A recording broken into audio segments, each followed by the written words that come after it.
Did you hear that? Mic check. Mic check.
That is not.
hosted this evening by the JROTC cadets from Arsenal Technical High School. Would you please stand for the posting of the colors?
To the flag of the United States of America and to the republic for which it stands, one nation, under God, indivisible, with liberty and justice for all.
How about a round of applause for our JROTC cadets from Arsenal Technical High School?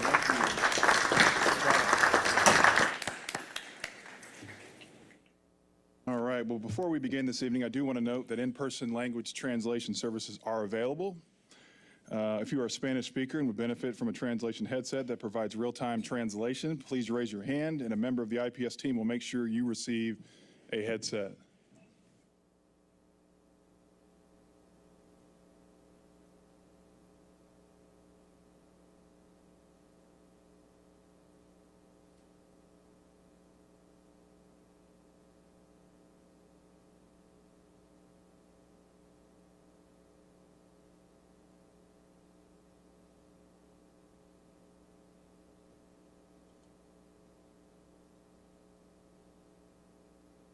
All right, well, thank you again. Welcome, commissioners, Dr. Johnsons, and members of our community. Mr. Mulholland, would you please call the roll?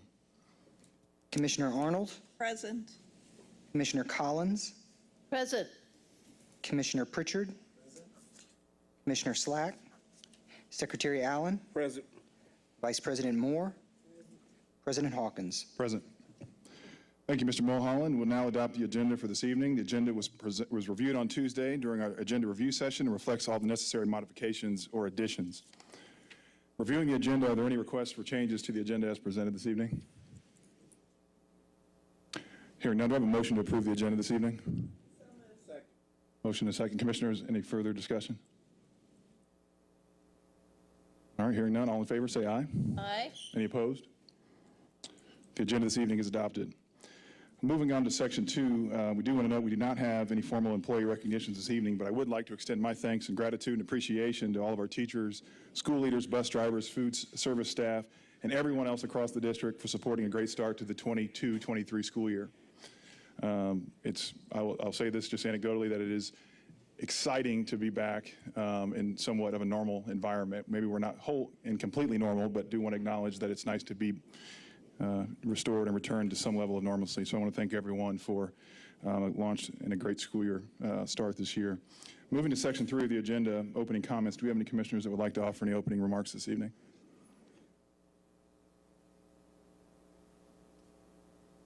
All right, we'll move on to public comment. Moving to public comment, I'll remind our community that we continue to receive written public comments through our online portal. We have received 71 written public comments this month. These comments are posted on board docs under section 3.02 on the agenda. We're also pleased to receive in-person public comments this evening as well. Please note that if you wish to provide public comment in person, we ask that you register through the public comment portal on the IPS website.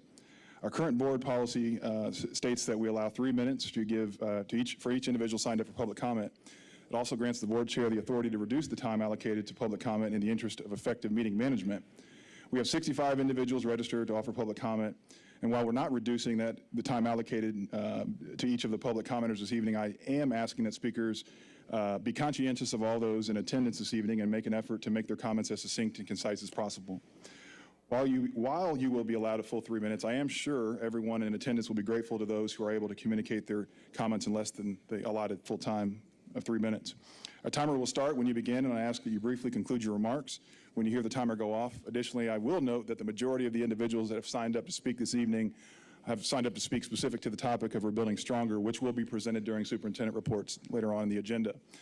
As aligned with Board Policy 0160, we will take those comments when the items on the agenda, are ready to be presented to the board. Finally, I remind all of our speakers that comments should be directed to the board collectively, should not be abusive or disruptive, and should not address a topic that might be of a confidential nature or that would compromise the impartiality of the board. I will also remind speakers that while the board is happy to receive your comments, we will not respond to any questions or comments at this time. At this time, we will take public comments from individuals with general public comments or who did not indicate a specific agenda item as a topic for their comments. Please come to the podium and begin your comments when your name is called. Mr. Mulholland, please call the first speaker to the podium. Thank you. Thank you, President Hawkins. We have 6 speakers signed up to offer general public comment. When I call you to the podium, I will call 2 at a time so we can queue them up. So first is Heath Brian Jones, followed by Shawanda Tyson, if present.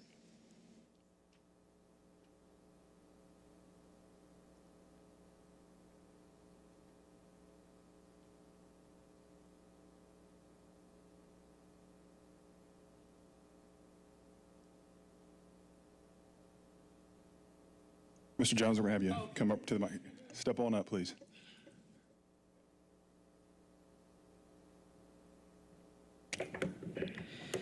I come here as a curious observer, but also not an impartial one. I have 3 children in IPS schools, specifically IPS 91, Rousseau McClellan.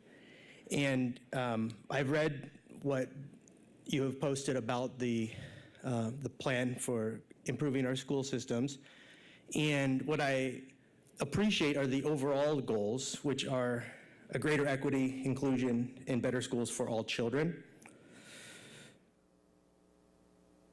But if I can, again, only speak as a parent of 3 children at 91, my fear, this is a fear that I hope you can assuage through clear explanations as to what it is the plan details and how it will impact our 3 kids, because we are so happy with our children's situation as it now stands. It's one of those things we are so grateful for that sometimes it stops us in the middle of the day and we say we are so grateful for that our children have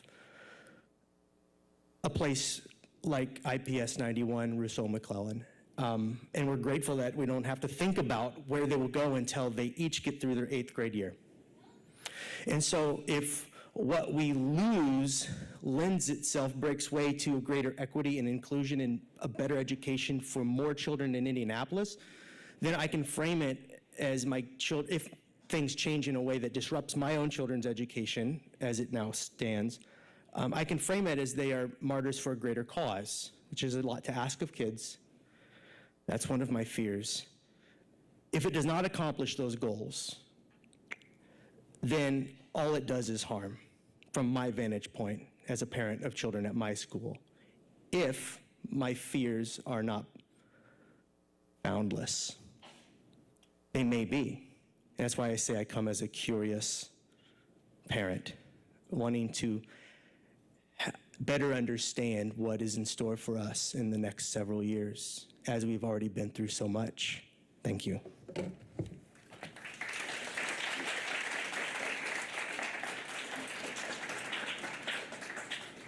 Next, we'll hear from Virginia Ramos, followed by Ann Smith.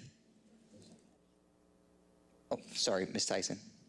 First, we'll hear from Shawana Tyson. Good evening, Superintendent Johnson and IPS Board. My name is Shawanda Tyson. I used to be an IPS parent, but this year my sons attend Paramount Brookside. Many Paramount schools were featured in the data you shared in July. I am raising 2 African American men, and for me, it is important that they are afforded the same opportunities as their white counterparts. So tonight I am here, and I am wearing this blue shirt. Together, all of us are asking that you hear us. Please use the data you shared last month to help our students, to help our kids by growing schools that close the opportunity gap. Schools like the one my sons now attend. This needs to be a focus in your Rebuilding Stronger plan. I moved my younger son to Paramount when Ignite closed because I saw the progress my older son made there. My oldest son is autistic and has seen so much improvement while at Paramount. They do have a rigorous curriculum. They make sure students excel and work hard. I would love to see IPS partner with Paramount to grow this model. I want to see IPS grow schools because they work for Black and brown children I want to see IPS grow schools that work for Black and brown children and that close the opportunity gap. And not only because these schools are popular. As a group, we want to see you act now. Our babies can't wait to have school models that are working, can't wait to have schools that are models that are working for them. Parents can't wait to have schools that work for our children. Before I go, I do want to thank Dr. Johnson and the board members for being transparent about the data, for not only showing where you shine, but where other local schools are closing the opportunity gaps. I appreciate you listening to parents and community members like me. Everyone talks about being transparent, but you guys went the extra mile by showing us. You showed us who is closing these gaps, and to put that on the table by letting everyone see that parents like me matter. Everyone talks about, I care about this district, and I hope I can come back to this podium in the future after this board forms a partnership with Paramount, saying I am both an IPS parent and a strong supporter of my son's school. Thank you for listening to us.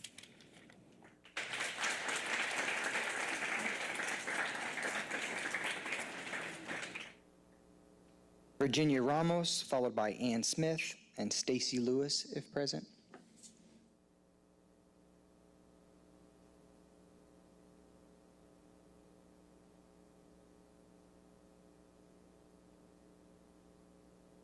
Angela King.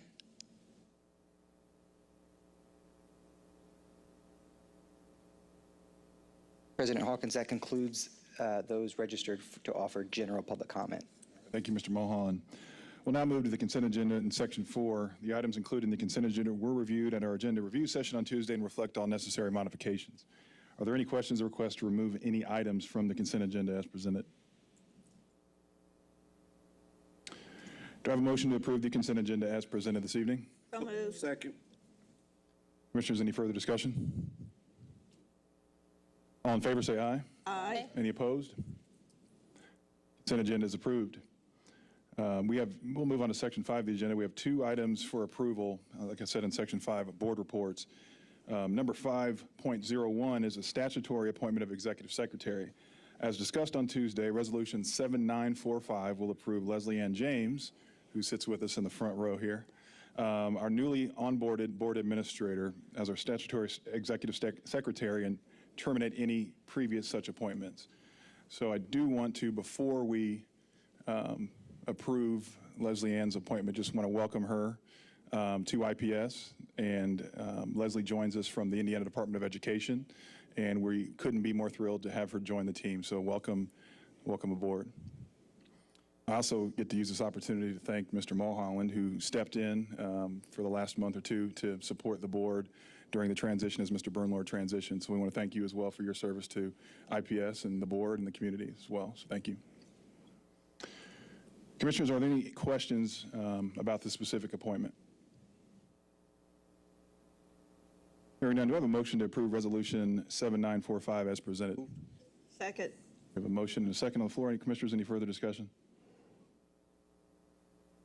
All right, hearing none, all in favor say aye. Aye. Any opposed? Motion carries this evening. Welcome, Ms. James. We'll move on to 5.02, which is a memorandum outlining the process and timeline with regard to redistricting of IPS electoral districts as required by Indiana law. As a reminder, to commissioners and those in attendance, this item was discussed at our July 22nd board retreat, our August 16th work session, and again this past Tuesday evening during our agenda review session. As previously discussed, the redistricting process is required by state law and will not impact the upcoming 2022 elections. Any changes to electoral districts must be submitted to the Marion County Election Board by December 31st, 2022. It would not go into effect again until the 2024 general elections. I ask for approval of the memorandum outlining the guiding principles and timeline as presented. Second. Commissioners, thank you. Motion and a second on the floor. Any further discussion, commissioners? All in favor say aye. Aye. Any opposed? The motion carries. Thank you. Now turn the agenda over to Dr. Johnson for superintendent reports. Thank you, President Hawkins. Good evening, commissioners. We have 3 superintendent reports this evening. We will start out with a report from the IPS Foundation. I'm very pleased to welcome Executive Director Stephanie Bailey, who is an amazing partner to our district in raising funds to support our students in our schools. Again, could not be more thrilled to have her as a partner and to have the foundation in this work alongside us. So we'll turn it over to Stephanie for an update on the work of our foundation. Fantastic. Well, good evening, Dr. Johnson. Good evening, commissioners. Quite the fabulous audience this evening. It's a pleasure to be with you and to continue to serve as the CEO of the IPS Foundation. Thank you so much for giving us a few minutes to bring you an update. I have great news to share about continued growth in development, which really means more resources for our students and staff. So for those of you who are not familiar with the foundation that may be joining us this evening, in simple terms, we're the fundraising group. So we understand what the district needs for additional funds, and then we go out and visit with folks to invite them to invest in the district to secure additional financial support. So when we think about how we do that work, commissioners, you've seen this before, but I think it's good because it's so key to our model to revisit it just briefly. Our work really hinges on working in close collaboration with Dr. Johnson and her team and really understanding what are the strategic priorities of the district, what additional funding do you need to achieve those priorities, and then how can we be a good partner in bringing that to the table so that we ensure more student success. We learn the needs, then we go out into the community, we talk to business leaders, to corporate leaders, to philanthropists, to individual donors, and invite them to come along, invest and be part of the district's achievement. Those gifts help do one of 2 things, either accelerate the progress of particular programs or perhaps close gaps. In more simple terms, they ensure our students get things that otherwise, without those private investments, we just wouldn't have those opportunities. What's great about the model, we think, and we hope our district partners feel the same way, is that by having in-house fundraising team, it allows the district team to stay focused on what they do best, which is driving academic outcomes. We take care of bringing our fundraising experience to bear. And last but not least, a really important thing of fundraising is to make sure that we're spending the dollars as the donor had intended, that we're gathering success stories and sharing those back. That's the most fun part of the job, and doing all the reporting that's necessary to show the dollars were used appropriately. So this is probably my favorite slide of the evening, a little bit of an eye chart there, but on the left-hand side, this is all good news. So what you're seeing is year over year, what are the total fundraising dollars that we have raised? Obviously, it's easy to see that the bars continue to go in an upward trajectory, which is exactly what we want. This past fiscal year, we were thrilled to say we had a record-breaking fundraising year and raised over $5.7 million. That's a big number. What's most exciting about it is that means it's $5.7 million that we can reinvest in the district. So the right side of the chart shows you the grant distributions. How much money did we give out, again, over these past few fiscal years? The visual is exactly what we want. The bars continue to grow. The amount of money that we're investing in the district continues to increase. Now, you might look at these two numbers and say, well, Stephanie, you're showing us that you raised 5.7, but you distributed 3.5. That's really about a timing issue. We're not keeping 2.2 million for ourselves. It costs a little bit of money to run our team, but not that much. And so what will happen is the remainder of those grant dollars will be distributed in the coming fiscal year. So while all of that is exciting, 5.7 million is a large number for us. It is a record-breaking number. We all know that the reality is that that's not enough, right? You'll see, I'm sure, in Weston's presentation about the continuing need for additional funds. So we've been thinking a lot about how do we make sure that we continue to come to the table as the best partner possible to ensure that all IPS students have the resources they need to be successful. So we've been imagining, what does it look like? What are the different tools we can use to envision an equitable education experience where every IPS student has what they need, when they need it, and where they need it? So the last time I came and visited with you, I talked quite a bit about the larger grants that we had secured to support very specific district strategic initiatives. That will remain a key piece of our fundraising work. But what I wanted to visit with you tonight, because we have some new and exciting information to roll out to you, what I wanted to share with you tonight is the work that we've been doing around the Education Equity Fund. So as a quick reminder, or perhaps new information, the Education Equity Fund really was spun up in response to the COVID-19 pandemic.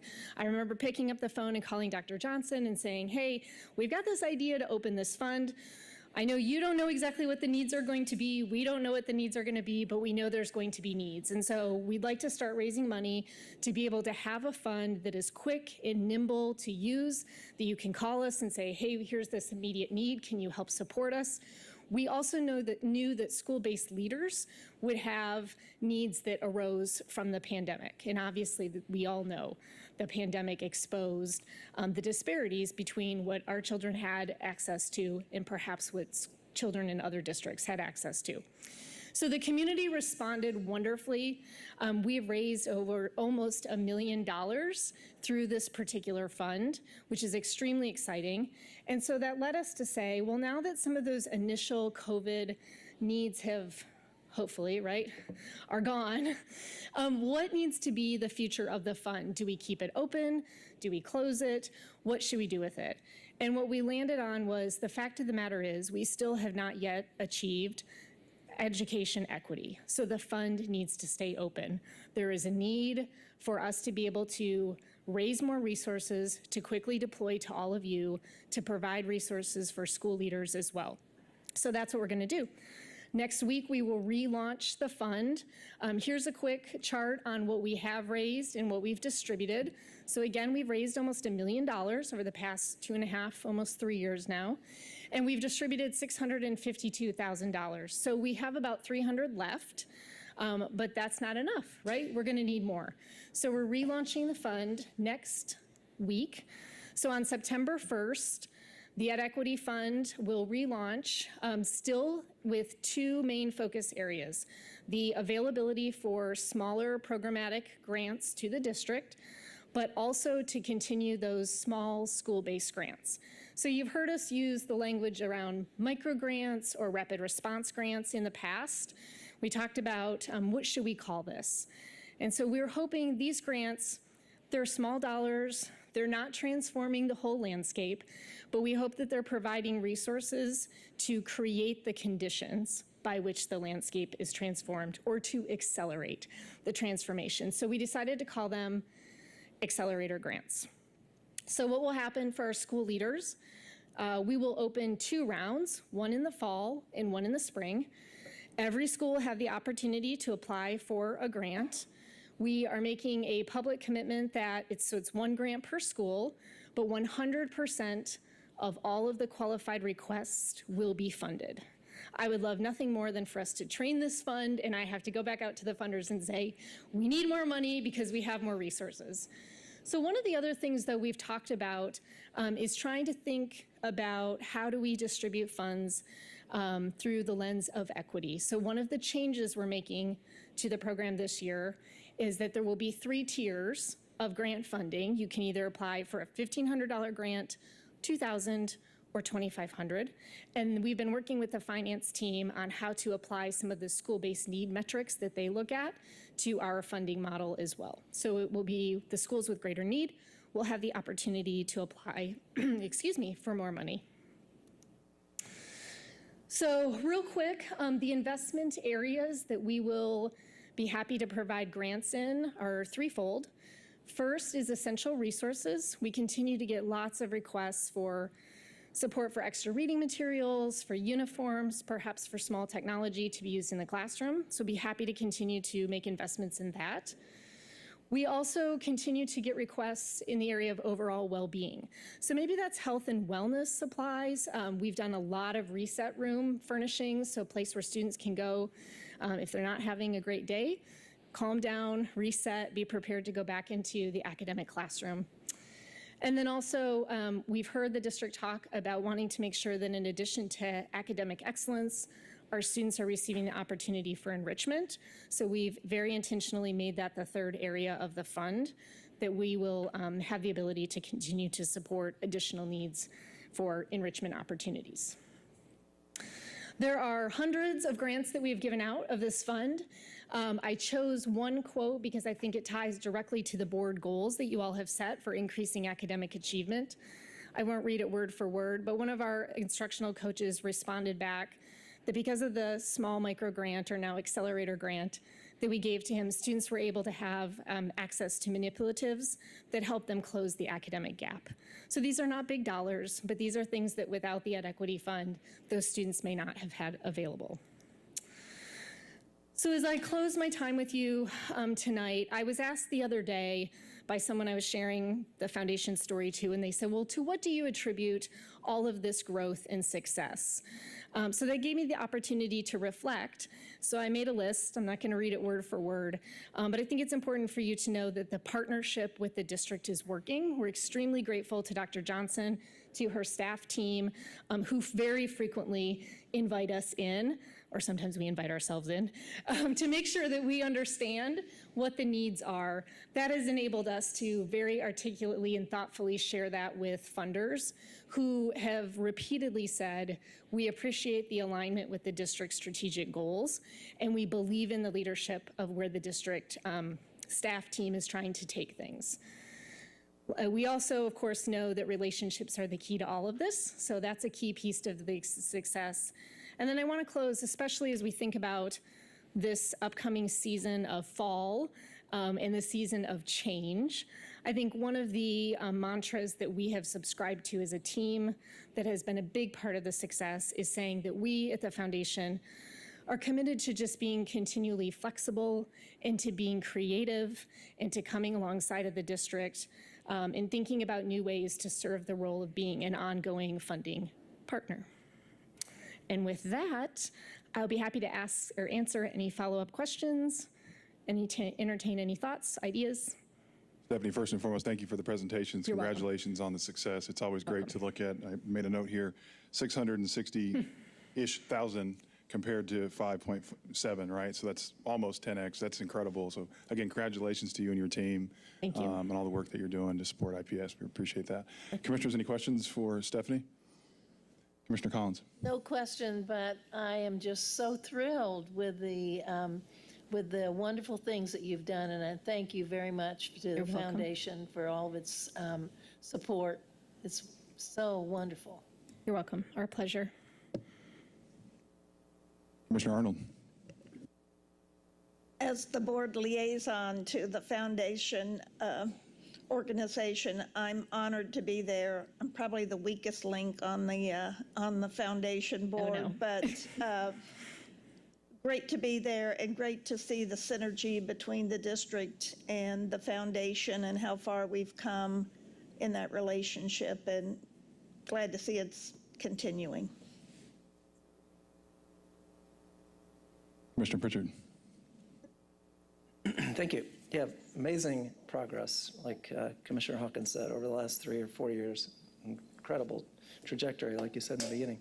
A couple quick questions. Can you give us an idea of the types of grants you made from the Education Equity Fund? Just a few samples of the types of grants. Yeah, absolutely. So they fall into a couple of different categories. So initially, right out of the gate, there was significant investment in technology, helping to provide Wi-Fi devices, and then some of those initial tech device deployments before the district then deployed the one-on-one approach. So we did some initial funding there. On the micro grants, there are just great stories of everything from reset rooms to, I mentioned, yoga mats to classrooms for wellness. There's a classroom that got a set of ukuleles so they could have some music in their room, science tables. I mean, the list goes on and on and on of just helping to close some of these smaller gaps and give a school-based leader or a teacher something for their classroom or their school that they just wouldn't have without the Ed Equity Fund. Does that help? Yes, it does. Excuse me. When in the future, I would love to hear those examples. I think Okay. those stories would be really exciting to hear and really inspirational. So I think this presentation with the increases in amounts is also very exciting, but I think those stories are really like catch people's attention. So I would love to hear those individual stories about grants. Can do. And then the last question I had is about, can you just describe the process? Do schools apply? Do parents apply? And do you have an application round? Or like, what is your process for receiving and making decisions? Yeah, that's a great question. We have tried to, as people who fill out grant applications ourselves all the time, we have tried to make this as simple as possible because I don't want the application to feel like a barrier to a school participating. So what would commonly happen is we open the application window. It's all done through our website. There's a very short 4 or 5 question application. It's really basic. What's your project? How much money do you want? How many students do you intend to serve, et cetera. The making that application is usually decided within the school by the principal of which application, if they have multiples, are you going to put forward, because perhaps that represents the greatest need. So they submit the application. We have a grant committee that takes a look at it. Like I said, we're in the business of trying to say yes. So anything that fits within the parameters of the fund, we happily fund. We electronically transfer the dollars to the school, and they have about the semester to spend it. And then we ask them to just give us a quick report so we have stories and pictures to share back. Thank you. Yeah, You're I would love to welcome. hear those stories in the future. Yeah. I think that'd be exciting. Perfect. Thank you. Thank you, Commissioner Pritchard. Commissioner Moore, and then we'll go to Commissioner Allen. I was trying to decide what I was going to say. But, thank you, Stephanie, so very much for all that you have done.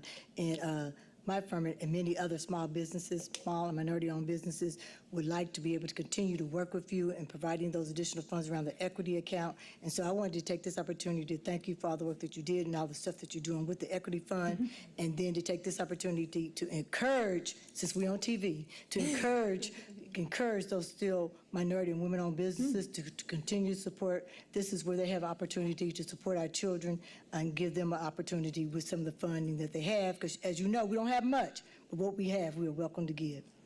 Thank you. Thank you. Thank you, Commissioner Moore. Commissioner Allen. Yes, thank you. Ditto to everything my colleagues have said, and thank you, Stephanie, for all the work that you do daily for our foundation, for our scholars in IPS. I guess my question is, when you look at the amount of money that you've raised, and it is an awesome amount, so kudos to you. Of those donations, how much of the percentage-wise is individuals versus corporate? Yeah, that's a great question. I would say it's 85 to 90% corporate or foundations. So local foundations, family foundations, or national foundation dollars. We have a very small percent of those dollars that are coming from individual donors. We would love to have more. Awesome. Thank you. And keep up the great work. Yep. Commissioners, any additional questions for Stephanie? Thank you. Yeah, Good thank you job. very much. Appreciate it. Thank you again, Stephanie, for your partnership. It's much appreciated. Item 6.02 is an overview and review of our Rebuilding Stronger work. I will make that presentation this evening. We have a number of public commenters here as well. And I believe, Andrew, you're going to drive for us, so as soon as that presentation is loaded.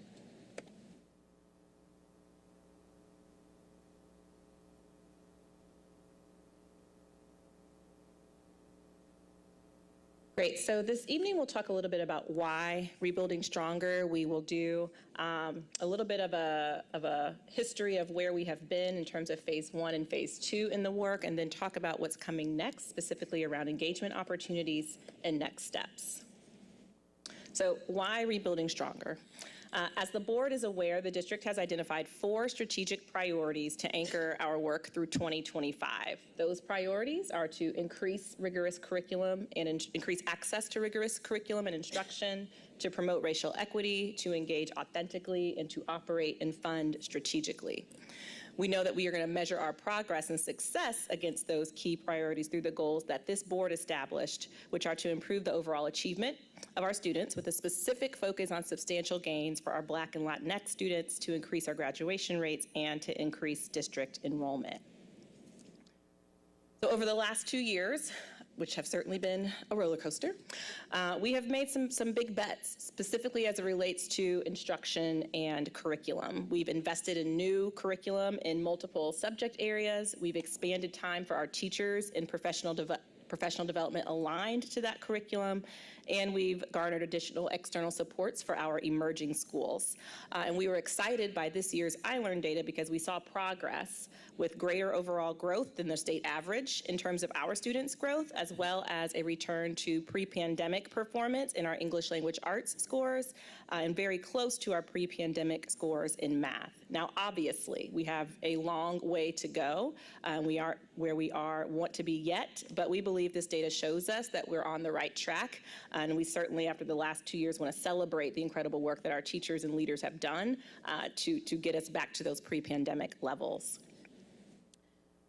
So that brings us to Rebuilding Stronger, because what the work of Rebuilding Stronger has created is an opportunity for us to both continue our intensive focus on student learning, but also to think more about the enabling conditions that will better allow the work of our classroom leaders and our school leaders to take hold.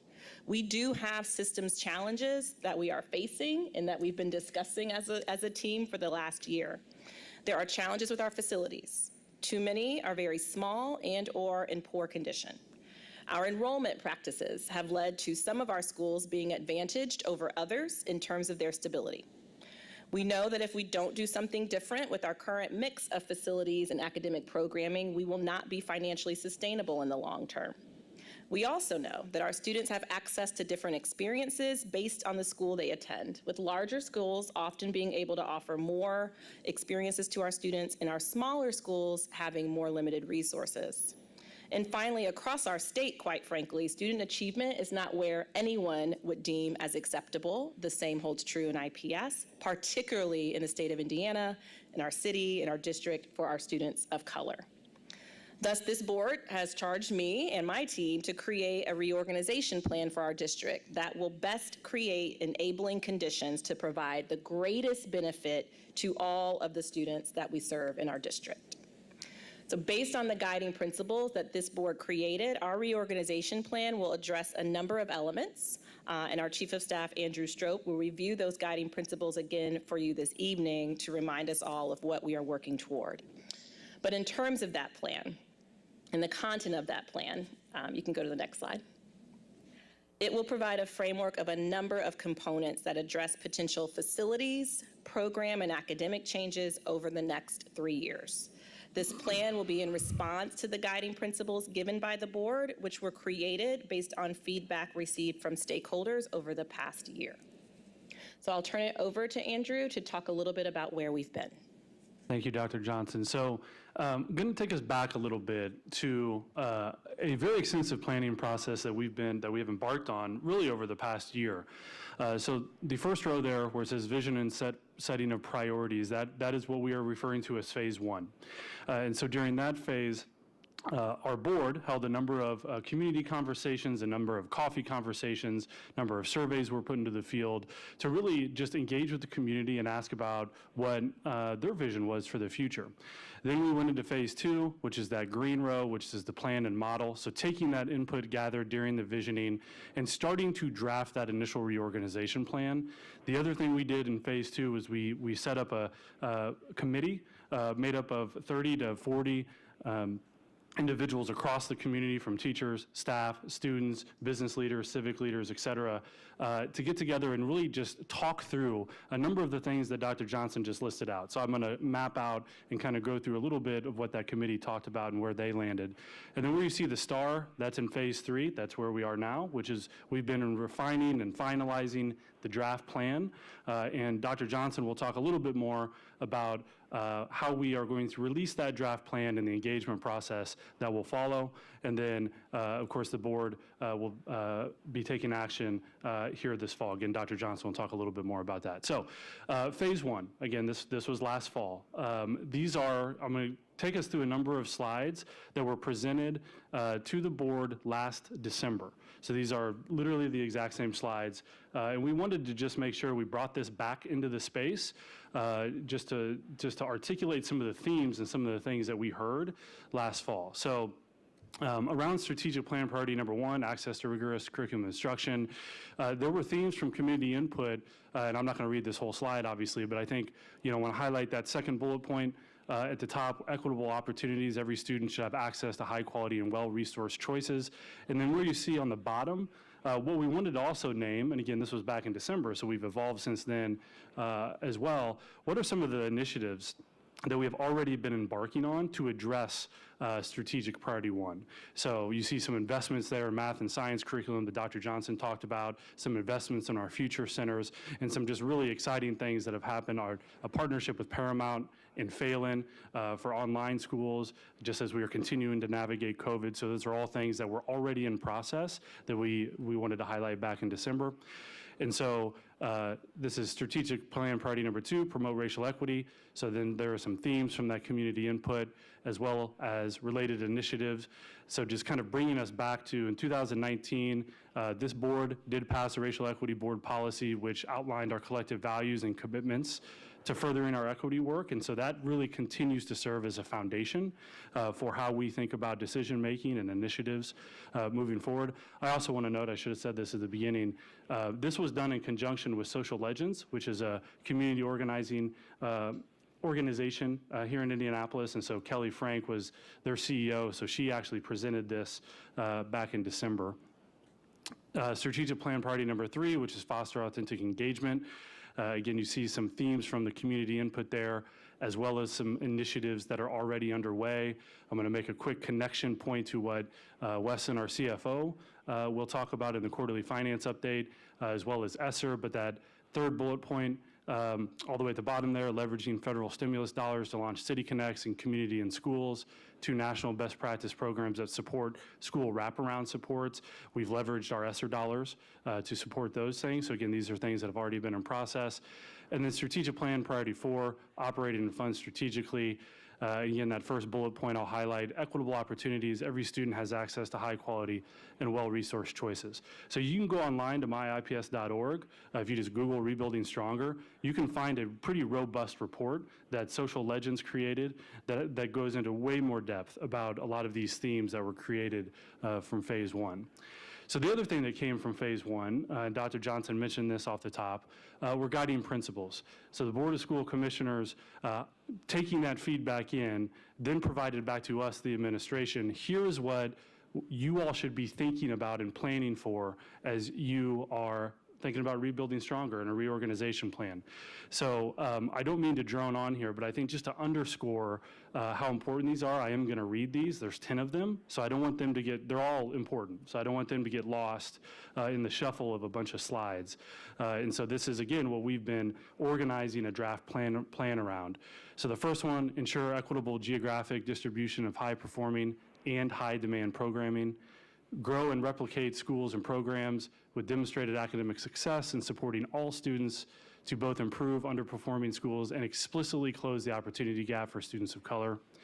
ensure students have access to high quality and rigorous curriculum and instruction and co-curricular, athletic, and enrichment opportunities or environments, address inequities that may exist in the school proximity boundary policy, create conditions that stabilize student populations at individual schools, thereby decreasing student mobility, stabilize the IPS student population by ensuring successful grade level transitions as they move into middle and high school, foster learning models and partnerships that establish welcoming school environments for non-English speaking communities, ensure safe passages to school, whether by bus, vehicle, or by foot, by leveraging the talent and resources of government, public-private partnerships, and nonprofits, consider the long-term financial stability of IPS and ensure that any significant school changes are planned and implemented in a way that acknowledges community and neighborhood dynamics, and ensure facilities are high quality and inspiring for our students, and that unused facilities have a robust plan for reuse. So there are 10 of them, and that's a lot to say, but you can imagine that has developed into a draft plan that is incredibly robust. And so again, Dr. Johnson will talk a little bit more about when that draft plan will go live and what that engagement opportunities will look like. So that was phase one. Then we kicked into phase two. And so during this phase, we launched a Rebuilding Stronger committee. Again, there were 30 to 40 individuals from across the city. We held, well, I'll go into this. We held 6 meetings. Those were all public, open to the public. We put everything online, all the slide decks we went through, as well as the recordings of the conversations. So the purpose of the committee, as you can see there, serve in an advisory capacity, review and discuss findings, assist the administration in connecting some of the data, and then provide feedback on key planning considerations in draft scenarios. And we spent each meeting focused on a different part of the IPS story. And so this was a lot. And I know a lot of you from the board and maybe some of the audience followed along or were at some of these committee meetings. We had multiple slides on facility data, multiple slides on enrollment and choice, and it was heavy. But we wanted to make sure we were being as transparent as possible and really just highlighting, here's what we're looking at, as a team on a daily basis as we think about those guiding principles. And we just asked the committee to kind of look at this with us and kind of lift up some things that they were noticing and wondering. And so those were the 4 things that we kind of divided our time. Again, we had 6 public meetings across the district. So then at the last meeting in June, we came to, okay, let's kind of start orienting around solutions now. And so this was a summary of kind of how, I think what came from our committee, that every child in Indianapolis must have what it takes to grow and succeed. And then what does that mean? 3 things. And again, not going to read all these. I'll just highlight the first: excellent, more equitable choices for learning, including academics, athletics, the arts, that are accessible to more students. So you see some alignment there between the guiding principles. And so I'm not going to obviously take us through 100 slides of facility and financial data and enrollment data like we did with the committee. That is all online if you want to see it. But I do want to highlight some key trends from these conversations. So again, these are the slides that we presented over the past year. So what you see here is from a facilities perspective. On the left-hand side is, I think, just a key summary slide that what that shows, without going too in-depth there, is just what does our utilization look like across the city. And then that composite score where you see the yellow column, that was done by an external party called MGT that just looked at our buildings across the entire district and said, basically, how do they rank? And they just gave us a composite score. So some key trends that were lifted: we have low composite score, many buildings that are underneath where we would want them to be. And then also, many buildings are physically small. And why that matters is when you have small schools, you actually spend more dollars per pupil to try to offer just the baseline level of staffing, and it also leaves limited opportunities for enrichment, which I'll talk about here in just a minute. These are some committee reactions. Again, these are slides we've presented before, but I'm not going to again read all these to you. You can kind of see what's on the slide here. But just a couple things: that what is the effect of underutilized schools across the broader community? If we know small schools cost more per pupil to operate, why do they remain open? So again, these were drawn directly from the committee. So then we jumped into enrollment and choice. And as you can see, and this is, I think, a really, really important slide, I'm going to focus in on the middle of the bar charts there with the heading enrollment stability, the 3-year trend. So we see where the bar graph that is almost all blue, what that represents, as you can see underneath that, those are our choice programs, and they have a stability, and I'm struggling to see that, in the 90%, right? Upper 90% is stability. What that means, we've set conditions that support that. So if you go to a choice school, and you move during the school year, your family moves, and then we will give you transportation to continue to go to that school throughout the school year. Then if you look at the bar on the right there, that is for our neighborhood schools. And you see that stability drops to in the 70%, or 70%. What that represents is if you go to a neighborhood school, let's say, a current K-6 or K-8 that's a neighborhood school, and you move during the school year, we would not offer, and you move out of the boundary of that neighborhood school, then you would not receive transportation back to that school. So in essence, what that means for a lot of families is they're switching schools, right? And if you talk to any principal, teacher, I taught 7th and 8th grade math, that is a lot. That's hard. That's hard on school communities. It's definitely hard on families. And so that is something we wanted to be very clear that those are conditions that we can change. And so Dr. Johnson will talk a little bit about that. So again, we walked through that with the committee. And again, you can see some of what they highlighted, large disparity between choice and neighborhood. I just articulated that. How do we replicate the choice school experience, et cetera. So then diving into finances, and hopefully after this presentation, you can stay a little bit longer. We've got our quarterly finance update from Weston, which will go way deeper into this. But bottom line here, we've shown this slide, I think, probably every month or so over the past year, right? Which is basically that's our cash flow, right? And what that says is we've got to make some decisions. And this is not unique to IPS. And so this is just strategic decision making over time that hopefully, get us to that purple line, which is stability. And so again, this was some of the things that were highlighted from the committees. We went way deeper into that.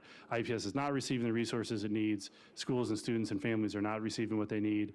District will go bankrupt without intervention and or referendum. And so those were some of the things the committee lifted up. And then we spent one of the last meetings going through student experience. And so I know this is kind of small on the screen, but I think this is also really important to underscore, is really, I think, the essence of this draft plan that we'll release here in the next 3 weeks, I think is about student experience. And so I'm gonna walk you from left to right on this bar graph here. What this represents is the average number of extracurriculars, I think is what that says on the y-axis. So those are things like foreign language would be an example. And so what you can see there is if you break that down on the far left between choice and neighborhood, our choice programs offer more enrichment opportunities than our neighborhood schools. Then I'll take you to the middle, and that's broken out by grade band. And what you can see there is obviously at a high school, you're gonna have a lot more enrichment opportunity just by the nature of high school programming. But you can see if it's broken down by K-6, K-8, and 7-8, our K-8s are able to offer more enrichment opportunities. And then if you go further, breakdown, you go K-8 choice and K-8 neighborhood, our K-8 choice programs are able to offer more extracurricular opportunities than our K-8 neighborhood schools. So in other words, there's disparity here, right? That's probably the summary. And again, these are things that the system has created over time, and we absolutely, have the levers to address this, again, which is what this plan is orienting to do. And then this just kind of breaks that last slide down a little bit more when we think about current enrichment program offerings across school types. So again, in the blue is K neighborhood, the orange is standalone middle school, so that's our current 7 and 8. And then the gray is K-8 choice. And so you can see band and orchestra. Again, this just highlights what I said on the last slide, but band and orchestra, our K-8 choice programs are able to offer a little bit more opportunity than our current 7-8 and our current K-8 neighborhood. So there's disparity even within our K-8s. And then as we think about student outcomes across K-8, there are differences there. And again, I think, could talk for days about this, but a lot of that is around the underlying conditions that, again, we're trying to address here. So you have ELA on the left, math in the middle, and then both. These are the most recent iLearn results. So what this shows is what's in blue, the K-8 choice, just 7 and 8th graders in K-8 choice, and how they perform versus 7th and 8th graders in our K-8 neighborhood schools. So just as we will dive a little bit deeper into the data, in particular around grade configuration, wanted to highlight a few of these.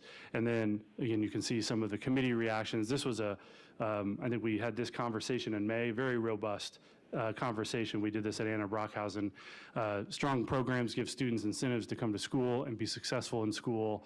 And again, you can read a few more of these up there. So wanted to walk back in time a little bit, and I know that was a lot, but wanted to really reground us in where we've been, because this has been a journey. And so I'll turn it over to Dr. Johnson to now talk about where we're going moving forward. Great, thank you, Andrew. You all know these phrases quite well by now, because I've said them in every conversation we've had around Rebuilding Stronger. One is the reminder that we can do hard things together, particularly in service to our students who deserve it. There's also the reminder, though, that we can do anything. We can do whatever we want to do, but we cannot do everything. We know our resources are finite. We know we are operating at a systems level. And so the actions that we take do include trade-offs as we think about change at the system level. And it's important that we consider that our actions will require those trade-offs and the impact those trade-offs will have.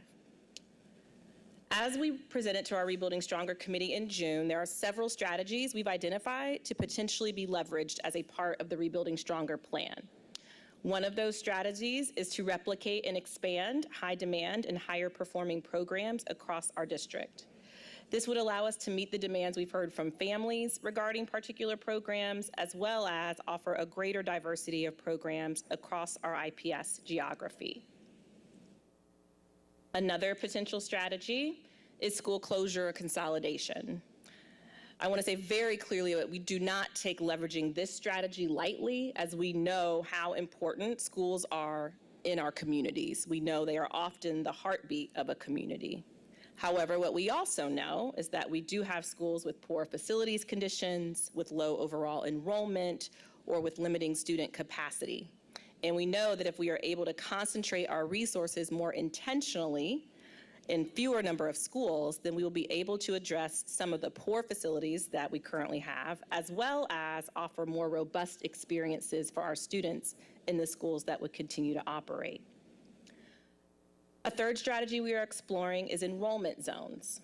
A little later, he just reminds you actually of the data we've shown previously regarding the differences in student mobility across different school types. So you saw that slide. There's about a 30% difference in terms of student stability across different school types.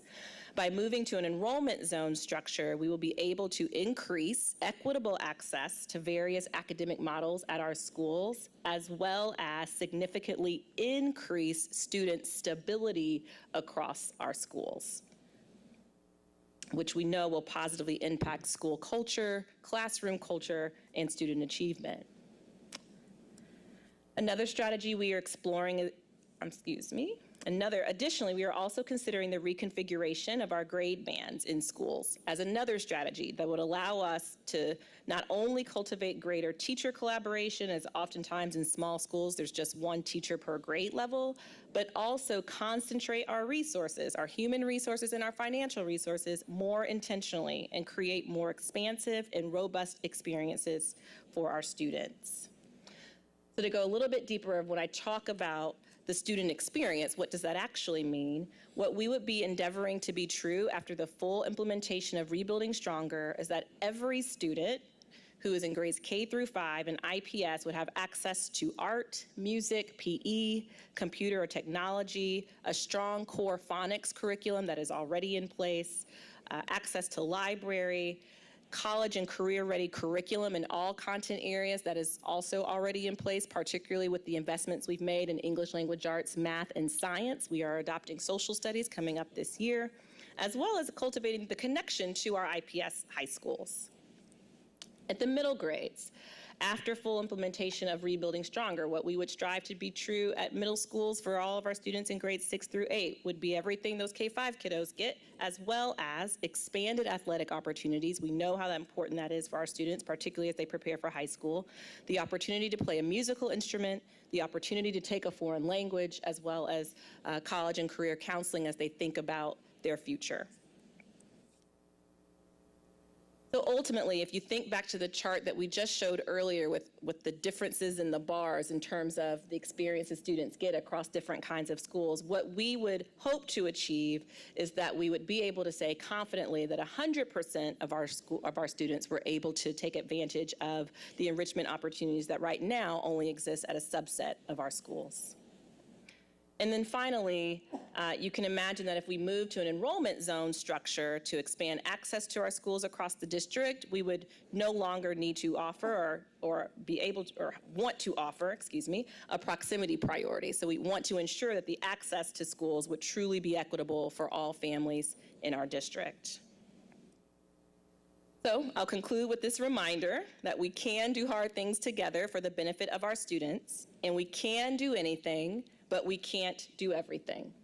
We have a number of families who are here this evening to share their thoughts with us about what they anticipate may be a potential impact of a plan for their children, as they should.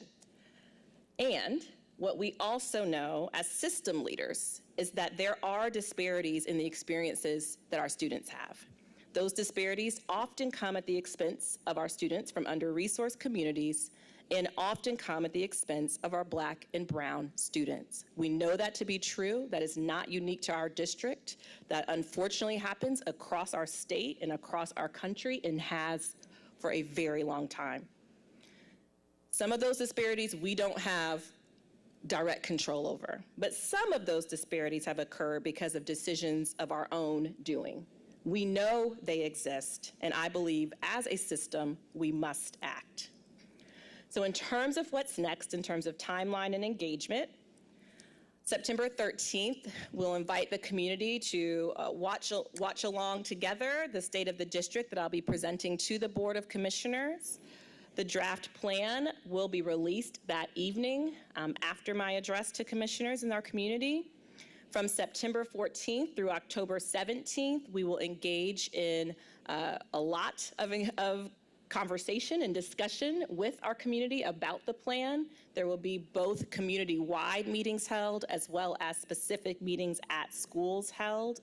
And then in November, we intend that the board would take action on the plan. As we think about engagement, a priority for my team is that as we're talking with families, that there is clarity of the vision for this plan, why it exists, what it is, and that families understand the impact for their student. So there will be dates and times shared in the very near future regarding those school-based meetings as well as those community-wide meetings. I know commissioners will be taking part in those conversations so we can ensure everyone has awareness of what we are doing and what we endeavor to achieve. We also, the website will be a very important place for folks to go that will have information. We also plan to ensure that there are promotional materials, direct mailers to our families around meeting times, so everyone is aware of those things, radio and TV advertisements, billboards. We've got a number of billboards up right now around our tutoring efforts, so using that same strategy as it relates to rebuilding stronger. And so based on the guiding principles that this board charged myself and my team to respond to, what ultimately we hope to accomplish is the implementation of a vision for excellence and equity through a commitment that we will make to all of our students in IPS. That concludes the presentation. Thank you, Dr. Johnson. Commissioners, any questions, or we can hold questions? I know we have many members of our community present for public comment, so we can questions now, we can push and do it on the backside. And I'm sorry, I did have two principals here this evening that I wanted to invite them before we kick off public comment, if that's fine. Adrian Kuchik, who serves as the principal at James Garfield, as well as Shantae Campbell, who serves as the principal at George Julian School 57.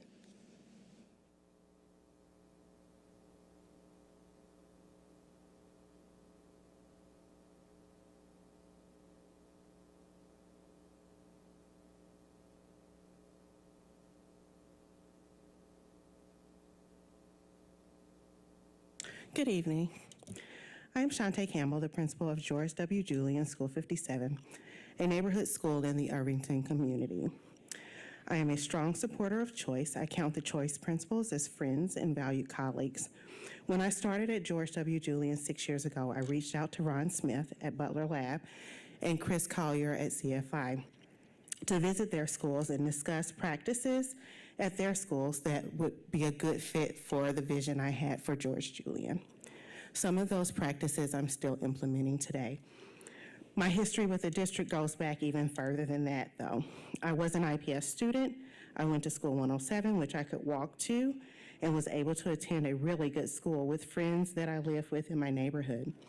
I graduated from Northwest High School that was across the street from where I lived. In between, I had an authentic middle school experience in Shortridge Middle School that was a magnet at the time. I am grateful that I had that choice. 21 years into my career that has mostly been in IPS, I have great respect for what choice has meant in my life. While I appreciate my opportunity to go across town to a choice school, I am also thankful for my opportunity to walk to a school in my neighborhood that was a very good school.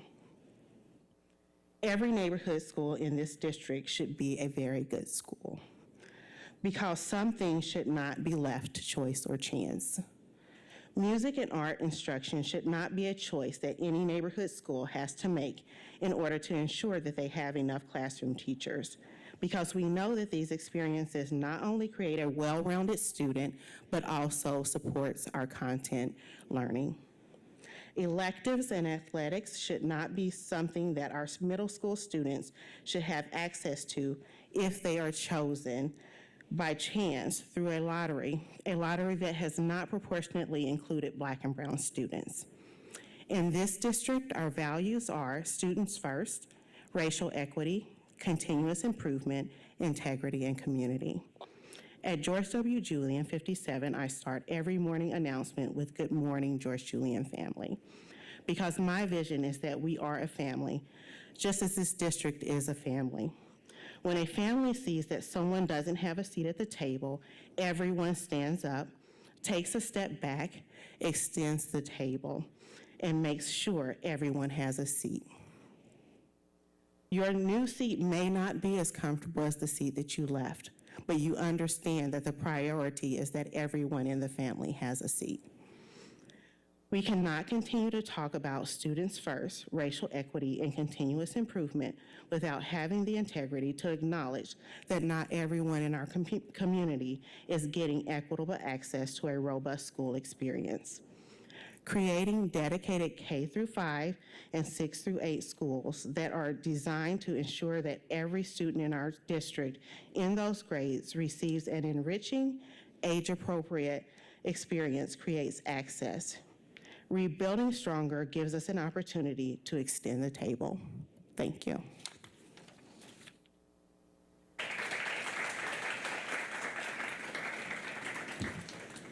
Good evening, commissioners. For those of you who I have not had the pleasure to meet in person, my name is Adrienne Kuchek, and I am the principal at James Garfield School 31. We are a neighborhood school serving grades K-8 in the heart of Bates-Hendricks. You have heard many, we will hear many comments from families and neighbors tonight about the Building Stronger campaign and how the district's proposed changes will affect students. As a K-8 principal, I would like to share my thoughts as someone who is on the inside of daily operations, scheduling, budgeting, and more for this type of building. First, I would like to address the enrollment zones. James Garfield prides itself on being a neighborhood school that cultivates an atmosphere of family. As a matter of fact, it is at the core foundation of everything that we do. Looking at mobility data from across the city, studies show that most families only move within 1 to 2 miles away from their current residence when relocating. James Garfield is less than 2 miles away from 3 other K-6 buildings. So if a student moves from our boundary, which happens to be the smallest boundary in IPS, they must relocate.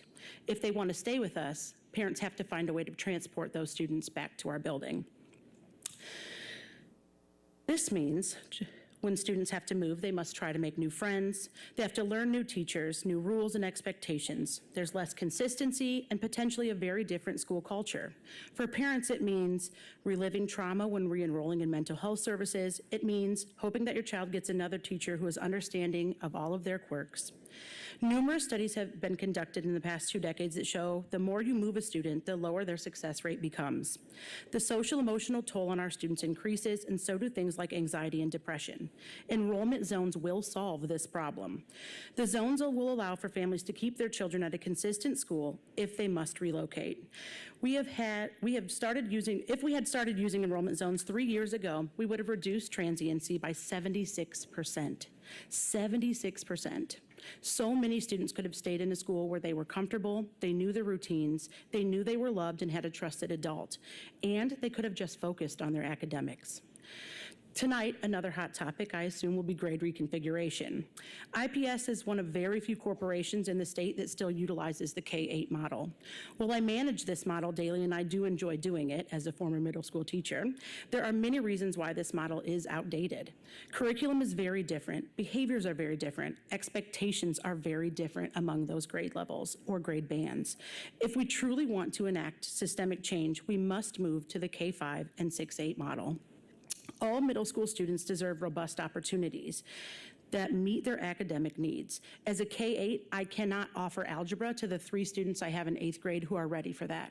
I cannot offer a foreign language to my students because I do not have the budget. Sorry, makes my heart very sad.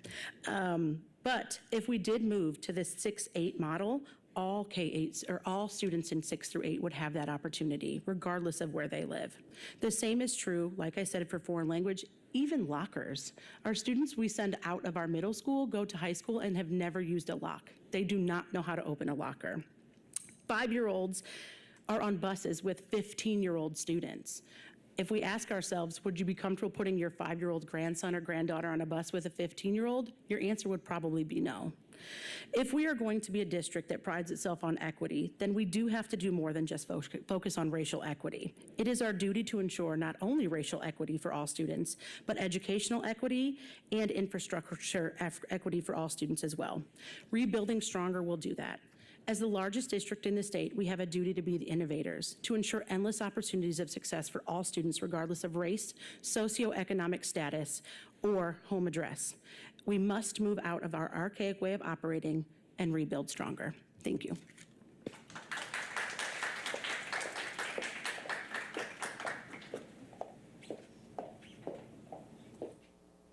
Thank you, Dr. Johnson and Mr. Strope, as well as Principal Campbell and Kuchik. We thank you for your presence this evening. Commissioners, before we move into public comment, are there any specific questions for the 2 principals that spoke briefly this evening? For Dr. Johnson and Mr. Strope. All right, excellent. All right, we will now take public comment for those who signed up to offer public comment on this particular agenda item. I will remind our speakers that you have 3 minutes to speak and ask that you briefly conclude your remarks when you hear the timer go off. Mr. Mulholland, will you please call the first speaker to the podium? We'll start with Virginia Ramos, followed by Megan Kriebel.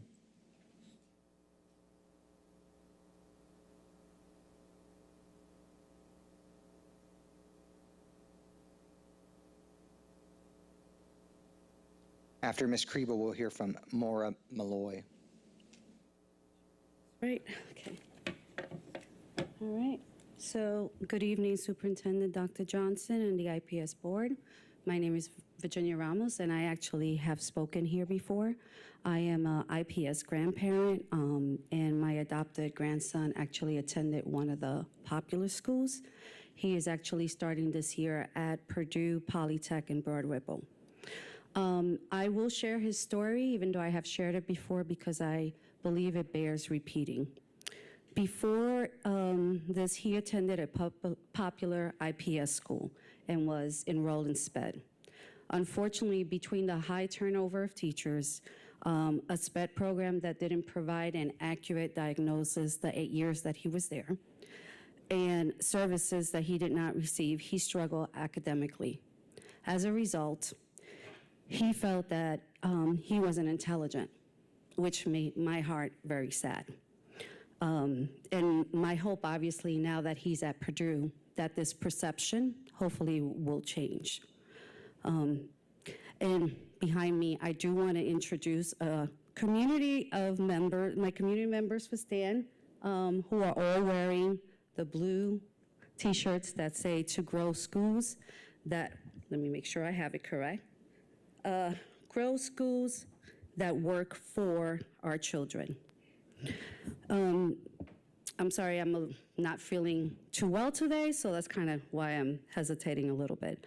But we're here today because we want to encourage the board to replicate schools that really work. And at the action sessions in July, many schools were showcased that meet the needs of our Black and brown students. And we're asking today, we need more schools like this to be replicated so that other children, like my grandson, don't feel that they're not intelligent and give up in school, which we know does happen.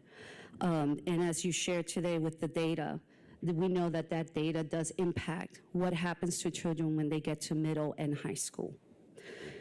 And like I said, with my grandson, by middle school, he promised me that he wouldn't drop out, but that he gave up his dream for being a scientist. Sadly, as I stated, Aiden is not the only child that feels that way. And it is very important and urgent that we close this opportunity gap by growing schools that work, not just schools that are popular. And on the back of my shirt, I have the same message in Spanish. As an ELL teacher and also a former ELL student, I'm very passionate about this. And we always have to remember that we are and have always been a society of immigrants. That's what our nation was built on. And for our state, our city, our district, and our diverse children, it is important that we address the issue of language justice. Parents of diverse culture, ethnicity, and languages choose to be part of IPS, and they desire to be part of their children's education. However, they need to feel welcome, valued, supported, and educated of how the system works. We have to also make improvement in educating our ELL students. Thank you, Ms. Ramos. Your time has expired. Thank you. Okay. Thank you.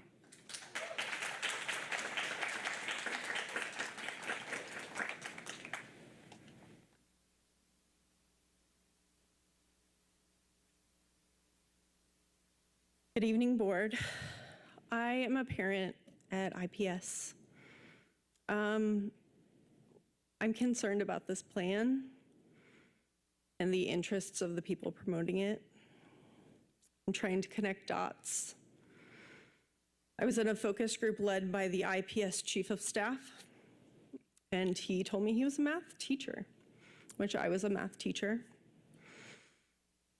But what he did not share was that he was trained by a program called Broad Center, a well-funded organization that shuts down public schools and replaces them with charters. The IPS COO came here from New Orleans, where virtually all of their public schools have been shut down and replaced with charters.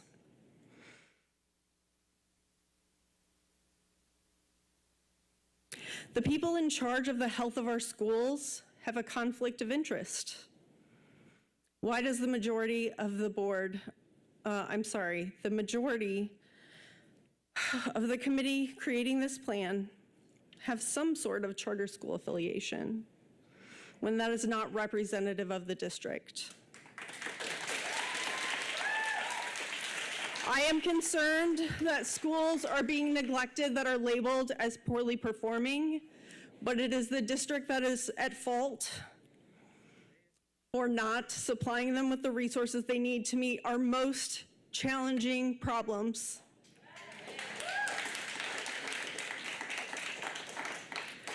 Charter schools are great for kids that work, but the data is not transparent. The data is not offered up the same way that data for our public schools is offered up. It is publicly funded and not accountable to taxpayers. It is a wonderful group of parents, but run by a board not accountable to them. Underperforming schools are being thrown to the wolves, and I'm concerned the district is expecting me not to notice if I get the choice that I want for my kids, or if I have the resources available to move my children to other places. Thank you.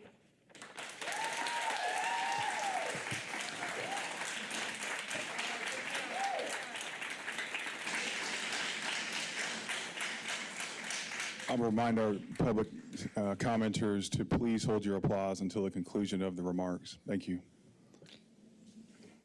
Hello, my name is Maura Malloy, and our daughter is an IPS first grader.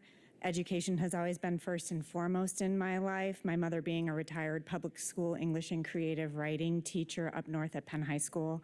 After leaving the convent at the age of 22, she worked as a nurse's aide to pay her way through Cleveland State University. She cherishes education and all that it offers to expand her understanding of the world. I attended public schools. I believe wholeheartedly in public education, that it is at its best an equitable space for people of all different backgrounds to learn, grow, analyze, and debate each other. I felt it important to speak this evening and add my voice to the conversation, but frankly, I'm at a loss at what to focus on. The lead up to this meeting felt like a low-key announcement of sweeping changes in the middle of summer break when we were not as connected to our public school communities as we would be during the school year. I'm concerned about possible proposals. The research supports the K-8 model has a positive impact on students. There's talk of consolidating, closing schools, changing the K-8 model. IPS is bleeding money and changes must be made. I get that. But how can I raise my voice if I don't even know what you're actually proposing? Everything feels vague and ominous. I almost feel like the decision has already been made. We deserve to see the actual proposal and to have time to reflect and comment on that. IPS didn't get to this situation overnight. There's no need to rush the announcement in September to then voting in October. I just simply question motives when people rush to make sweeping changes. It's not fair, and I urge the board to stop rushing. Nothing good ever comes from that. Thank you for your time.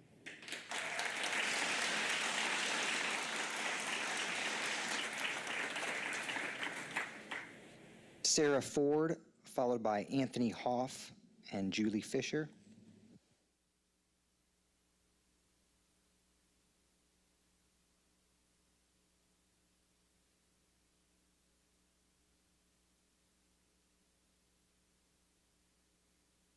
Hi, thanks for having me tonight. I did want to appear as a parent of a student at School 91. My daughter Stella is in 5th grade there and has had just a miraculous and exceptional experience with the staff and family at 91.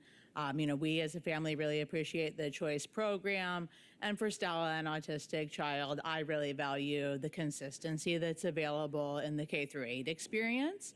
As well as the school choice philosophy, specifically in her school of Montessori, but the value that obviously that provides to the other students in the community as well. I do really want to understand more what will happen to my child as a 5th grader as we move into next year, if we do separate the K-8 model, and why we might move in that direction in the choice schools where the data clearly shows those are high performing and able to include some of those enrichment activities much more robustly. So for myself, I'd like to understand what will happen to those choice philosophies in the 6-8 model. And for my child, I'd like to understand why she may be separated from that School 91 family that she's really been able to blossom with.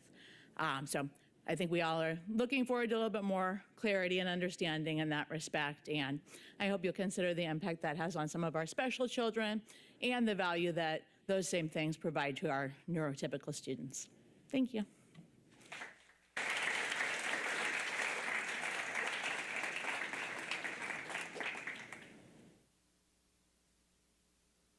Anthony Hoff.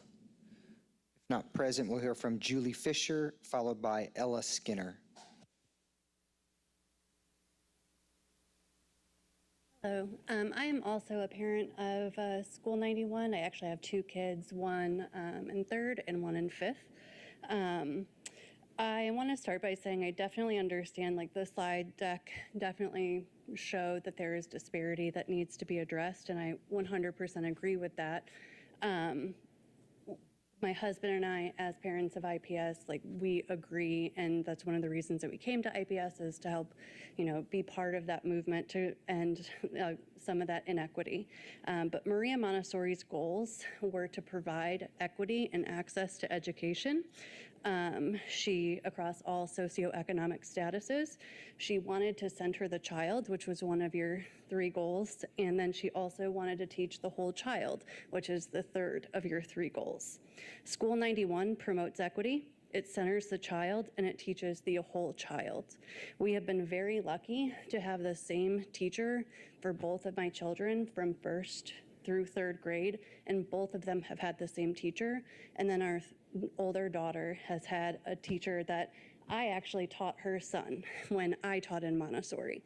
And when I taught Montessori, I was very lucky to go through a training program where I got to shadow at School 91, Rousseau McClellan. And I learned how valuable that school was to the Keystone Monon community. And I actually bought a house in that neighborhood before my kids were school-aged to be able to attend Rousseau McClellan. And then we moved when we grew out of that house and didn't look at a single house that was not in the proximity zone of School 91 because we value their community so much. My fear is that you will shut down a beloved school in our neighborhood in order to open a charter school in its place because it's an older building. I beg you to not make that choice. I beg you, if you do need to repair the facilities at School 91, to recreate that culture and environment elsewhere so that all of our students can continue to thrive in that environment. Thank you.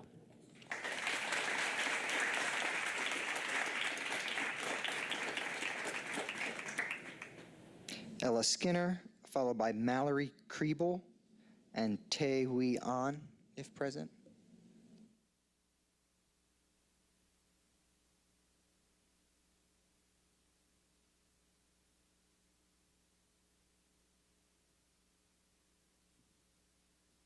Hello, my name is Ella Skinner, and thank you for letting me speak. I'm a 7th grader at Rousseau McClellan School 91. I think that we should keep the K-8 model in my school because there's plenty of space to keep them in the same building. We're in smaller classes and able to get more one-on-one time with the teachers. If the school were to shut off middle school, you'd be moving all the middle schoolers to a new school, which they wouldn't be used to because they've gone to these models for such a long time. I personally have had a much better experience with being in the same building from 1st grade when I started at School 91 up until now, which is in 7th grade. I have such a good experience because I've known people who are in my grade and in grades ahead of me, and I know the teachers, so I'm not as nervous as I would be if I were going to other schools. An example of this is I've gotten to work with younger grades and older grades, like with the peace mediation system that we started, and with volleyball. I've learned a lot of leadership skills by being able to work with younger and older grades that I wouldn't get if middle school wasn't in School 91. We also get a lot more hands-on experience with being a middle school community in a K-8 school by letting my creativity vary with different things, like with the Wax Museum project we did last year, and the projects I'm doing in social studies currently. The academics offered in 7th grade, such as high-level math and science, allow me to reach my best potential. And I don't see my school as just a school, I see it as a family. Thank you for keeping the students' best interests at heart.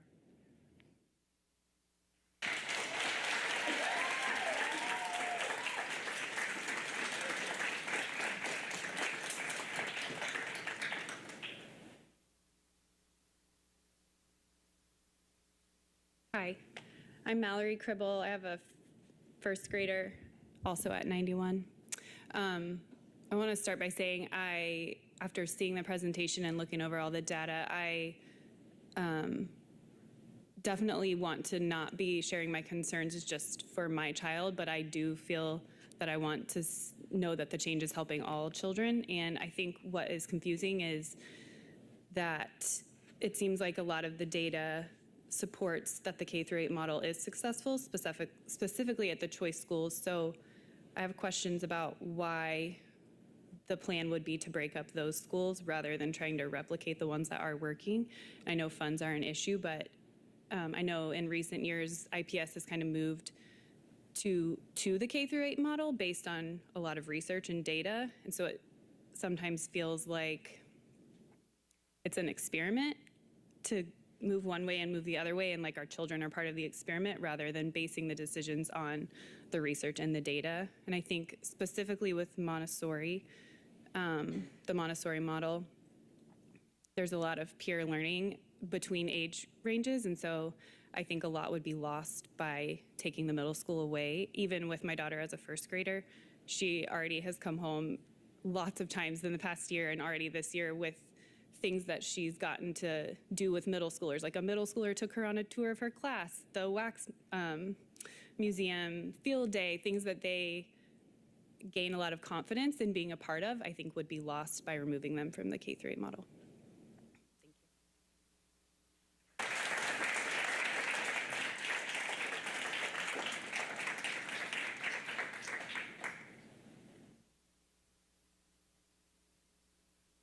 Hi, my name is Tevi Lainashanasan. I'm a proud father to a Sidner Red Hawk, and I'm an assistant research professor here at Indiana University School of Medicine.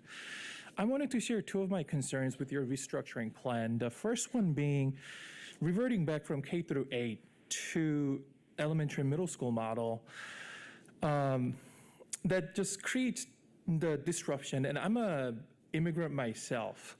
And as a young immigrant who didn't speak much of a language, school to me when I was little meant a safe place. It was a place where I made my first friends in this country, where I learned about different things in this country, and I had adults who spoke up to me because I simply could not. I didn't speak English that well back then, so I needed adults to speak up to me, and my teachers did it for me. It was an amazingly safe place. I felt really welcomed in this country. And I'm sorry. And I believe it's still true for lots of IPS students where they need safe place, where this represents a safe place for them. They cannot get anywhere else.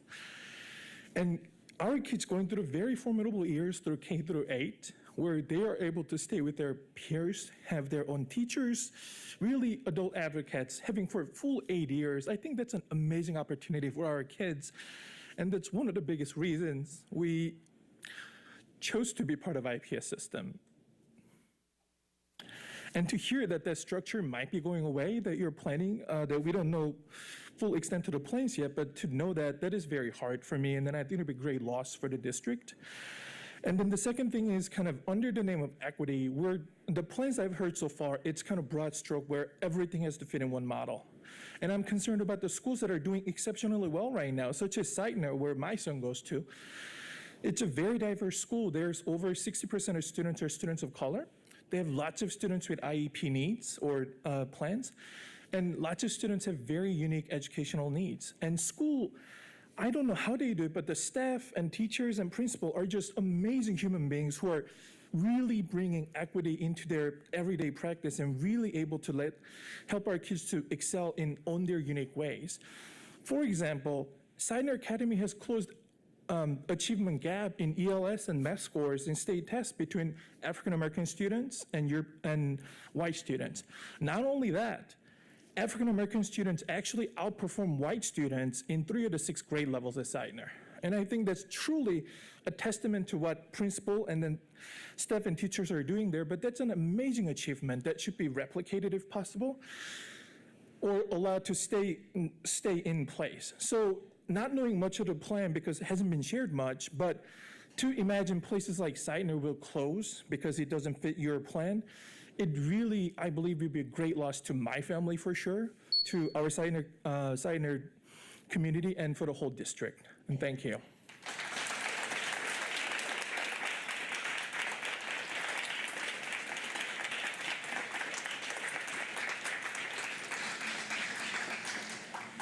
Catalina Meyer, followed by Kristen Fair and Adam McHenry.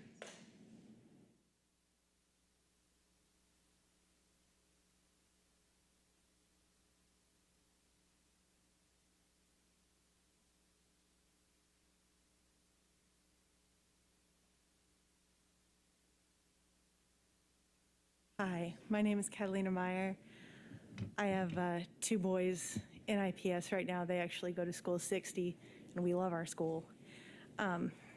And I've been hearing a lot of great comments from parents and teachers tonight. Ma'am, can we ask you to speak up just a little bit, please? Sorry. Thank you. I'm short. I need to get closer. I've been hearing a lot of great comments from parents and teachers alike. And I've been taking notes the whole time because there's a lot of things that people have been bringing up that I didn't even think of initially. But the first thing I wanted to talk about and comment to you, and you can kick me out if I take too long here, but it's the reorganizing of the K through 8s to K through 5s and then the 6 through 8. So by your own data that was shown and backed up by the journal or the American Journal of Education, Research and Education, the K through 8 model works. It's successful. You have peer guidance at the older levels to the younger students. And I understand there are arguments because of like middle school behaviors, the busing system, but the busing system's a mess anyway, so that's an entirely different conversation.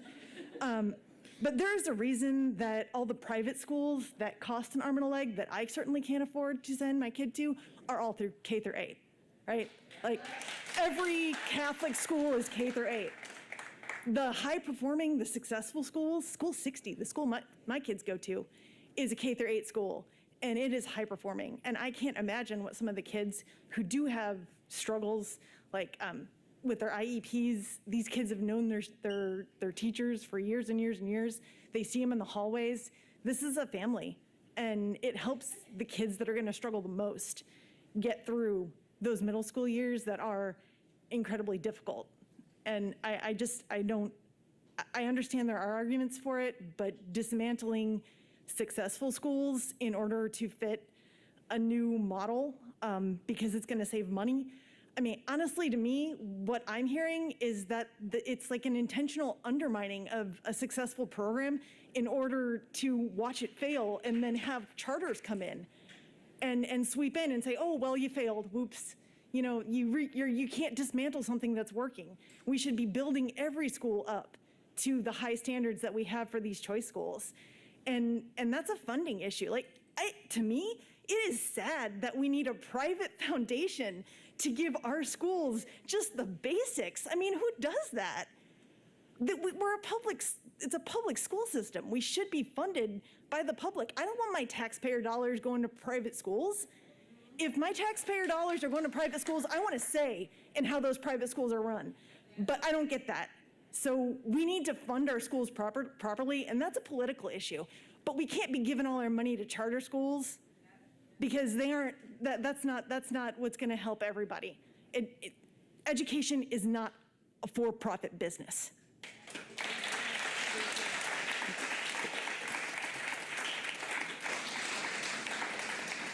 Kristen Fair, followed by Adam McHenry. Hello, thank you for letting me speak. My name is Kristen Fair. I have 3 kids at George Washington Carver IPS 87. It is a K through 8 Montessori program. I have a few concerns about the rebuilding plan. Of course, removing the K through 8 program is one of them, but a really big concern of mine is what's going to happen to our neighborhood schools. And it seems like there isn't a plan for them other than to close them and let them be taken over by charters, the ones that are under-enrolled or maybe are low-performing. What I really want to see is us invest in those neighborhood schools because they're also built on a community, just like my school's built on a community. I want K through 8 programs in those schools as well so that those kids have stability for as many years as they can. But those schools need funding, and they should get the funding that the choice schools get as well. But they should also be able to do it the way they want to, the way that their community wants their school to succeed and has worked best for them. When kids stay longer at a school, they have better social, emotional, and behavioral outcomes. Families benefit from having siblings in the same school longer. You know, I just really hope that we can invest in our neighborhood schools. I hope we can invest in our teachers and in retaining our teachers, and giving them higher salaries, giving them the training they need. I don't see that as part of the plan for our neighborhood schools, at least. So Those are my concerns. Thank you.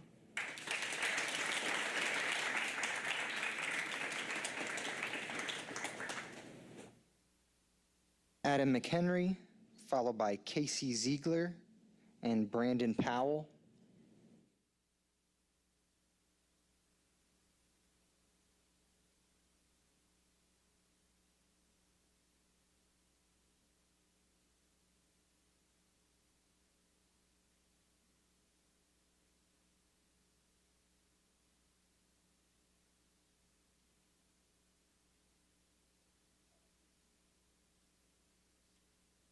Adam. Thank you for allowing us to voice our concerns about these proposed changes to the IPS structure. I'm here as a parent of a fifth grader at School 91. I am very opposed to the reconfiguration of schools that this board is proposing. This is the first year that my son has had a normal start to the school year since third grade. Him and many other students are just now starting to get their footing back in school because of the difficulties of the last few years. He has been looking forward to being a middle schooler at 91 since he first found out that he would be, and was devastated to learn that that might have to change. The reconfiguration from K-8 to K-5 is short-sighted in terms of how this will affect our struggling students. According to the data, moving to a K-5 and 6-8 model does not improve outcomes for students who are not performing well. In fact, the movement to a middle school system is associated with a 1% to 3% fall in the on-time school completion rate. In addition to being a mom, I also have an MSW from IU, and I'm a behavior specialist for children and adults with developmental disabilities.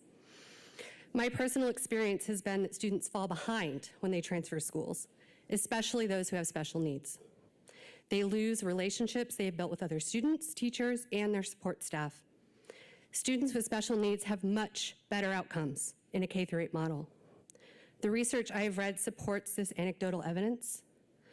There are a few studies that provide evidence that the transition to a middle school is associated with a loss of academic achievement, elevated suspension rates, and reduced self-esteem. The Montessori program, like the one at my son's school, is a program that many want to see expanded. The development of this choice school was a wonderful addition to the IPS system. If you take away our choice to send our children to a K-8 school, you are taking away parent choice. If you make his program K-5, you are forcing them to move away from the Montessori model of peer learning that works so well for the benefit of all grades, K-8, which I know has been said many times now. If you make his school become a K-5, you will not retain my son. And I know of many others. And I'm sure that that would not be financially advantageous for the district. In closing, I ask you to think of the children that this will impact the most. These children have been through so much in the last 3 years and are just now recovering and starting to thrive again. Making them experience a quick, premature change that is short-sighted like this is unfair to them and their teachers who have worked so hard to keep them above water. Thank you.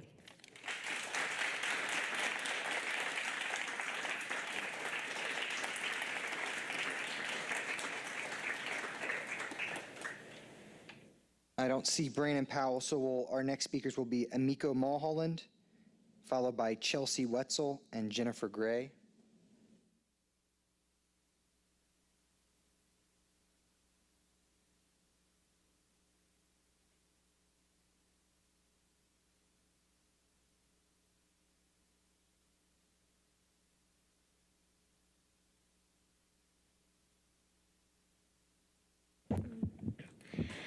My name is Amiko Mulholland, and I am an IPS student in 6th grade. I have dealt with something called selective mutism since I was young, which makes it very difficult to speak in front of people. So even though this is hard for me, I felt like I wanted to speak at this meeting. I learned about the idea of taking middle school out of our schools, and it makes me upset. I'm worried that kids like me will have to go to a new school. I'd worry that my friends would be separated.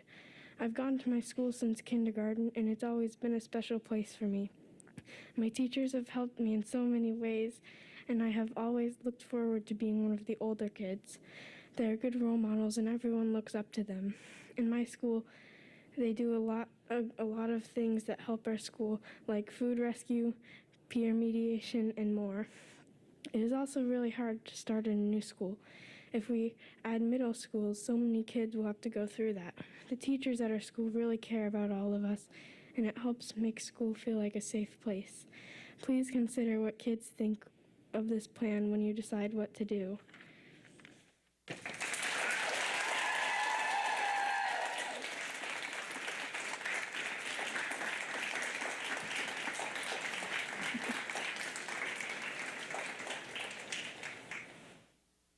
Hey there, thank you so much for letting me speak tonight. My name is Chelsea Wetzel, and I'm a parent of 2 children at an IPS choice school. Tonight, we all sincerely hope that our voices matter. Frankly, with the lack of information provided on this plan currently and the proposal of eliminating the K-8 model, our family is strongly considering leaving the district to find the education and stability that supports our children. Many of us chose IPS specifically for the K-8 model and its benefits. I intentionally emphasized chose, considering the current We Choose IPS campaign. The elimination of the K-8 model has potential to drive families away from this district. The research is clear on the K-8 model and its benefits. Just one of many studies in the American Education Research Journal found that students who attended a K-8 school were more comfortable, feel safer, perform better academically, and we've heard this 1,000 times tonight about this research, and it was shown in your own slides tonight how it's working in IPS, this K-8 model. With that stated, my main objective for speaking tonight is to respectfully request that answers to the following questions, among others, be addressed before making any decisions on this plan to give clarity to so many of us that are feeling uncomfortable and seeking more information. What will happen to the buildings that have been deemed too far in disrepair to continue to have students? Can you maintain them with mowing, tree trimming, security when graffiti comes, windows are knocked out? Is there a plan to sell them? What are you going to do with them? What happens to successful programs like Reggio or Montessori in such a consolidation? Will they expand, and will this be what happens to some of these neighborhood schools that obviously need some help, like you're saying tonight?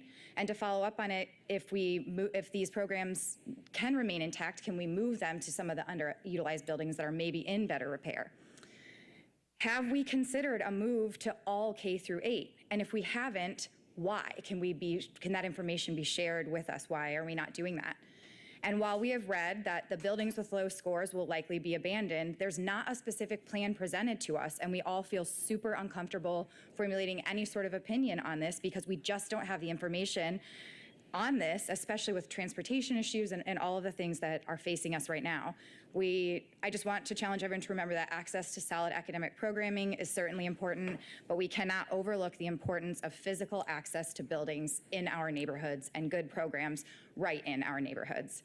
So I just respectfully request that the board take more time with this and answer all of our questions before rushing to make a decision on this plan, as we just don't have the details that we need now. Thanks for your time.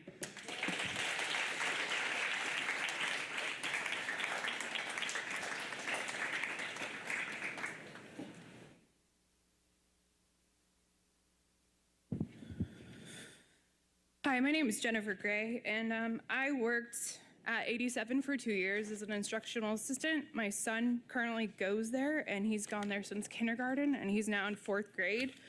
With that being said, I kind of feel like with the Montessori program, it's always been misunderstood by the district, and we've always had difficulties with understanding the mentorship. And by reimagining the K-8 and pulling out the 6th through 8th graders on the promise of a stronger program with more teacher support seems like a pipe dream, especially with teachers that are already fleeing all the districts. And the shortage has just widened the gap, which we actually do currently have, of adult support in our buildings, including in the instructional classroom we have 25 students that have 2 adults because we're lucky, obviously, in a Montessori classroom, but then also we're expensive, which is a disparity among other schools. Instead of pulling our kids out of safe, supportive communities that know them and have become their village, let's pay our staff a living wage. Let's keep our kids with these adults through their formative years to help guide them educationally and support their emotional wellness. It is shown that K-8 schools, like has been mentioned, have a higher passing average, and those children that are already at a below achievement level initially tend to still struggle when placed through a 6-8 configuration. So what is the positive aspect of removing them from a K-8 program where they feel supported? I personally have seen the benefit, as I stated. I worked for 2 years in a 2-3 room, and the mentorship that happens not only between the obvious staff interaction, but also the students. Students that were middle schoolers that willingly helped 2nd and 3rd graders with reading and went out of their way to seek out siblings or cousins just to say hi, to check in with homeroom teachers and make sure that those kids were doing okay, that they were doing their work, doing their homework, staying on track, that they were having the experience that those middle schoolers had in that classroom. And that's just part of the mentorship that we see with our K-8 graders. These same middle schoolers, I was fortunate enough to see them graduate, and they spoke emotionally at their graduation about their support from early, lower, and upper elementary staff, how the support of these adults was imperative to them graduating. Imperative, as in they would not have succeeded. That the presence alone of these adults pushed these kids to do their best and continue down the path towards graduation and to continue through high school. Kids that wouldn't have graduated, didn't see it as an option. Thank you, Ms. Gray. Your time has expired. Thank you.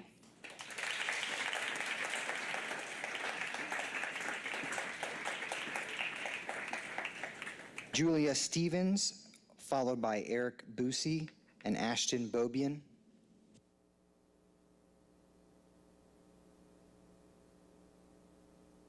What was your name? Okay, thank you. Eric Busey, followed by Ashton Bobian and Abby Hunt.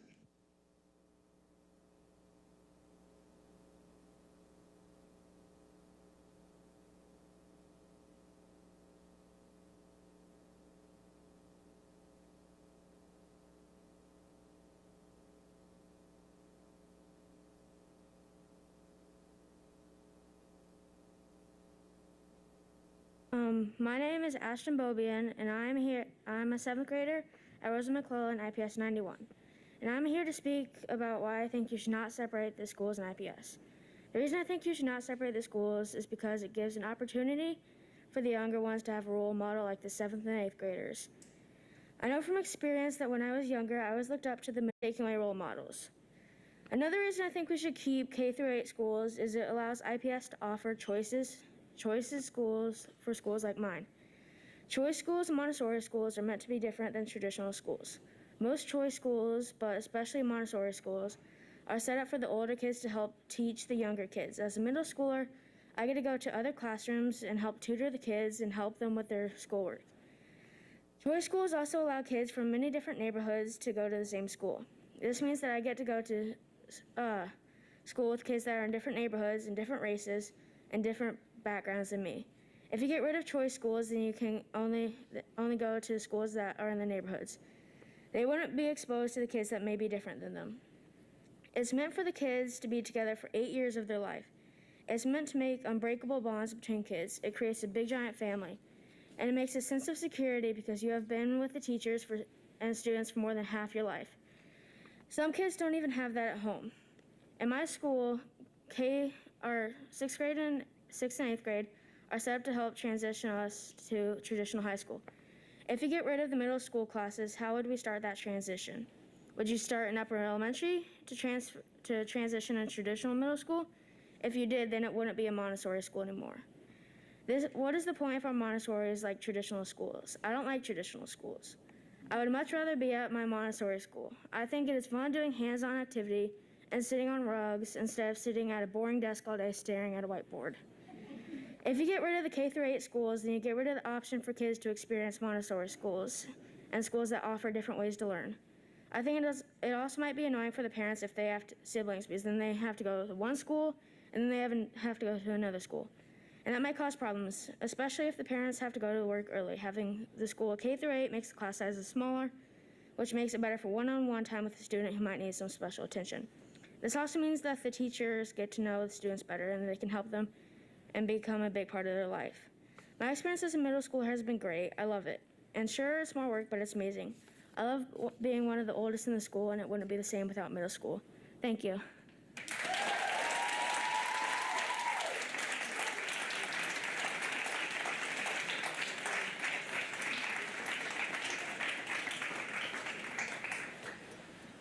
Abby Hunt, followed by Melinda Ravelli and Katie Swaney.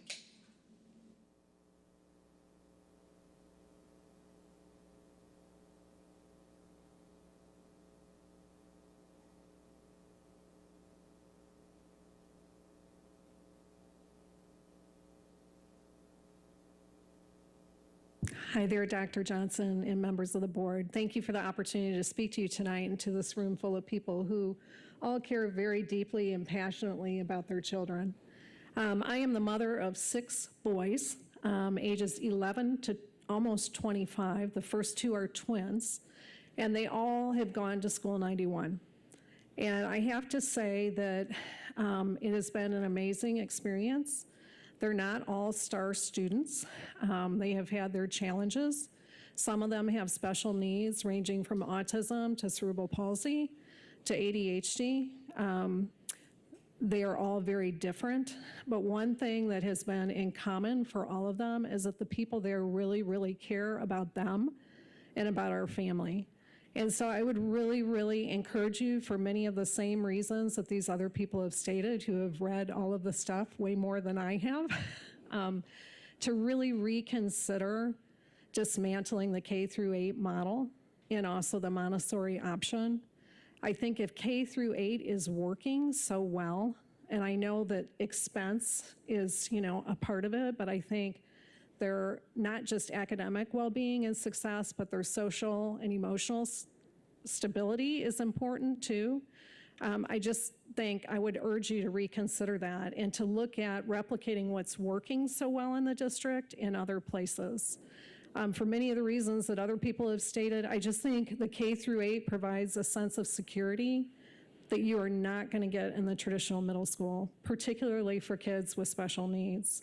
And middle school is a hard, hard time.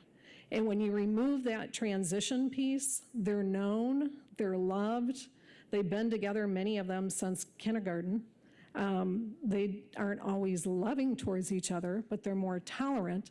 And you remove all that drama, and it sets the stage for them to do better academically. And that's been proven out by the research. But I can just tell you anecdotally, I've seen it, I've lived it.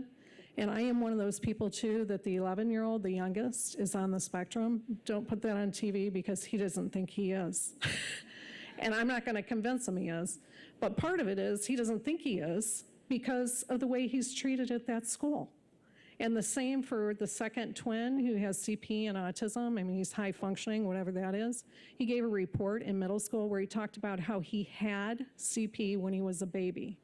He's not even aware that he had significant special needs just because of the way he was treated with such great care there.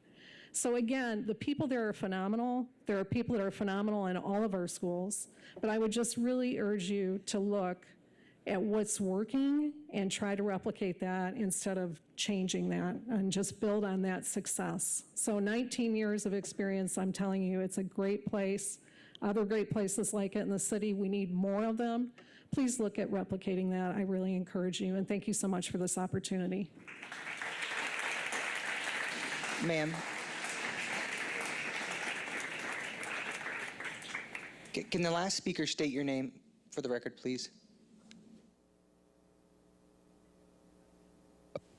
Oh, thank you, yes. Katie Swaney, followed by Ivy Wright and Jessica Flaherty.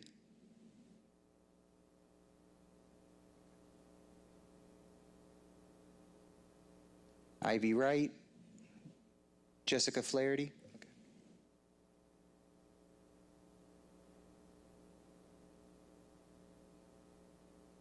Hi, I'm Ivy Wright. We are an IPS choice school family at 91. We choose IPS over our Washington Township school because it is a better fit academically and emotionally for our student. I am most concerned about transitioning from the K-8 model to standalone middle schools and the potential school closures. Research and IPS's own experience has shown that standalone middle schools have lower academic outcomes than K-8. They have lower high school graduation rates than K-8. They have more academic and behavioral problems from students, and students are twice as likely to be disciplined in a middle school environment. K-8 schools are better at retaining students and provide a community and safe place for students to thrive. Please do not change this model. I'm also very concerned with the potential for school closures, including my own school, 91. Research into the effects of school closures shows that schools are essential social hubs and sources of social support. Closing neighborhood schools results in the loss of a neighborhood organization in places where there are few. Economically, schools are tied to neighborhood development trajectories and have deep effects on local businesses and real estate. And physically, large vacant buildings are bad for neighborhoods and might be redeveloped for purposes not in the community's interest. Schools play important roles as neighborhood institutions. They are pieces of the public school service infrastructure and spaces of community connection and relationship building. Research shows that students and parents experience school closures as a disruption of a social network. For many communities, schools constitute critical resources across multiple neighborhood domains. I beg you to please listen to educators, research, and what the community wants. We need to do what is best for our students. They are our future.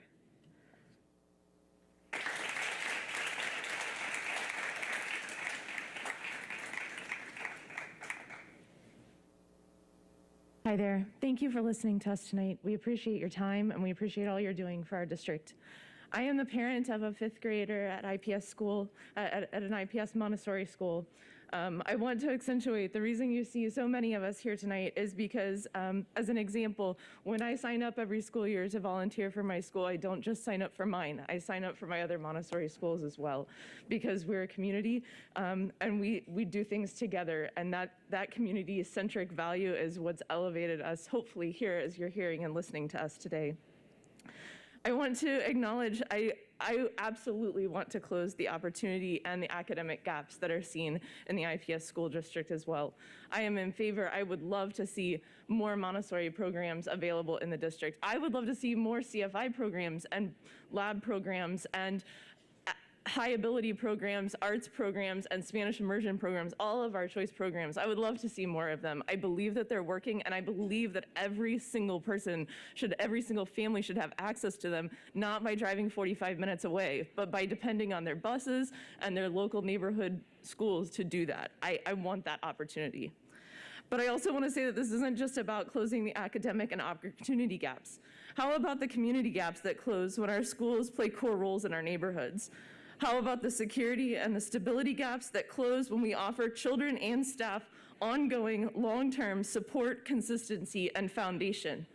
How about the emotional and behavioral gaps that close when K-8 students do remain together, to develop together, to age together in an appropriate learning environment where they're not trying to live up to their older peers?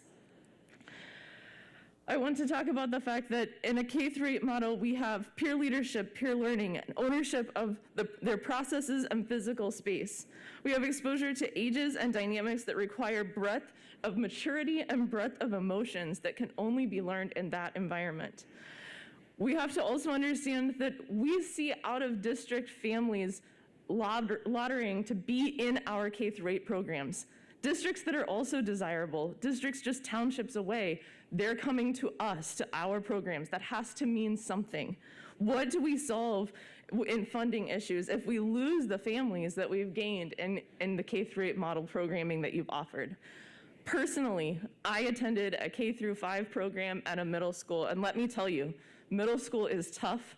I intentionally moved my child away from a 5-star, quote unquote, academic environment in a suburban school system so that I could choose IPS, so that I could choose a Montessori model that was right for me, right for my family.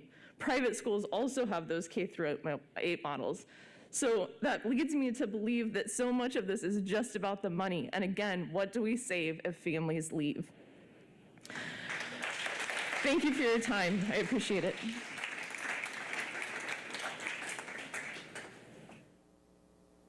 Next, we'll hear from Ivan or Yvonne Holder, followed by Stacy Young.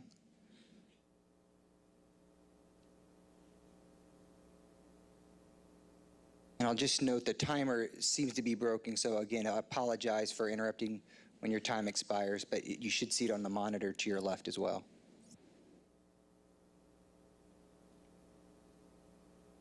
Good evening, board members and Dr. Johnson. I would like to direct my comments toward IPS leadership this evening, with the knowledge that the board is a governing body that has the opportunity to approve or deny the proposals as they are presented to them, not as elected leaders who have created the proposals themselves.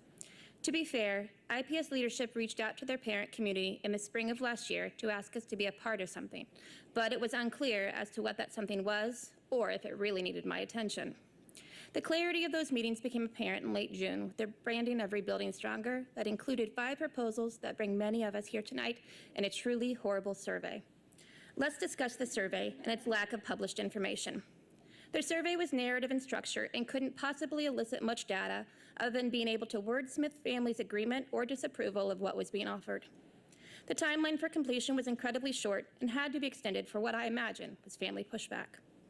While the results of the first survey have yet to be made available, a second survey was presented to parents. This survey seemed more accessible and had about 700 responses. It asked parents to choose a district-managed model to replicate and to list a benefit and negative regarding the K-8 proposal. Being a rule follower, I completed all 3 sections so that my disapproval of the K-5 restructuring wouldn't be invalidated. Other parents chose to not list a positive because they honestly don't see one.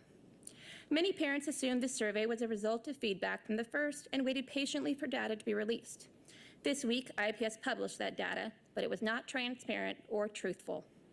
The data was represented as 331 in support of grade reconfiguration and 323 against. I was disappointed by the results, but expected IPS to push back against the community so that all 5 proposals could move forward with less intrusion of parent input. What I did not expect was using that information that could not elicit data to show support or opposition to a key proposal. IPS leadership and their consultant firm chose to count positive comments as support and negative comments as opposition. Those that followed the rule weren't counted at all. Why is my input less valid? No survey or vote I've ever participated in has operated this way. So much so that Social Logistics has stated the results were inaccurate, unethical, and removed from the IPS page. If the data they wanted was, do you support or oppose grade reconfiguration, then that should have been the question they asked. Any other data collected cannot declaratively state support or opposition to the proposal when that wasn't the question that was asked. I say all this because I've sat in this boardroom recently, been a teacher, parent, and community member in IPS, and I'm tired of the lack of true transparency and feeling like the optics of community participation are simply that. We want information so that we can offer solutions alongside you. We want true data that shows which schools are desired in each quadrant. We want information beyond facility cost and Thank you, Ms. Young. Your limits. time has expired. I'll finish. To be inclusive and thoughtful to the impacts on neighborhoods if schools close. We want our children to be thought of as more than a financial decision when thinking about Ma'am, the we have 40 grade more speakers. We would ask respectfully if you would allow others to speak. We've offered 3 minutes. We'd like others to be able to offer that time, please. Thank you. Ma'am, we ask for that. We want our board members to be educated on both the positive and negatives of every vote that comes to the table. IPS leadership, I implore you. Ma'am, we're going to ask one more time. We'd ask respectfully to allow others to speak. 3 minutes. Someone has ceded me their time. That's not in the moment. That's not in our policy. That's not how it works at the moment, ma'am. We'd ask you to finish your time. I'll walk away and continue to speak, and then that would be that. Ma'am, thank you for being respectful of the time commitments. Next, we'll hear from Jean Giles, followed by Susan Wilson, if present. Honest and transparent with it. We are not trying to get you. We are going to hold you accountable.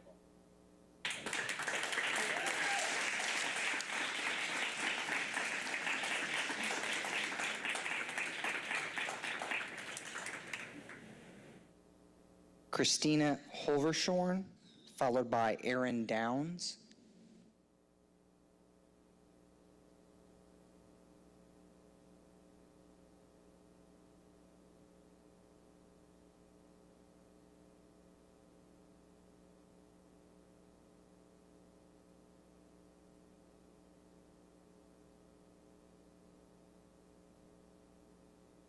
Good evening. My name is Christina Holvershorn. I'm an IPS alum. I was a teacher in IPS. My mother spent her entire career teaching for IPS, and I'm a parent of 2 IPS students.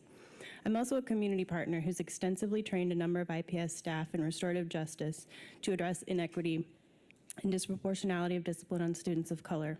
I've been an unapologetic supporter of IPS my entire life. First, I applaud IPS for seeking to address issues of access and equity. I'm not opposed at all to parts of Rebuilding Stronger. In fact, eliminating the proximity priority, for example, makes sense and could really help the stated goals. But I'm here to express concerns over the proposed change from K-8 to K-5 buildings. I went to an IPS middle school, and as a community partner, have worked in a number of them. When IPS transitioned away from standalone middle schools and from 8th through 12th grade buildings, it was for a reason. Our middle schools were not safe, comfortable spaces that all children deserve. They were chaotic with abominable student outcomes, as measured by test scores. They were also where IPS was losing students to other districts at an alarming rate. We quite literally, as a district, just addressed this. Middle schools were moved out of high schools and put into elementary schools less than 5 years ago. There was a collective sigh of relief knowing that the amazing teachers who knew our kids since they were kindergartners would continue to be part of our kids' lives. Further, there was good reason why we put our kids in K-8 buildings in the first place.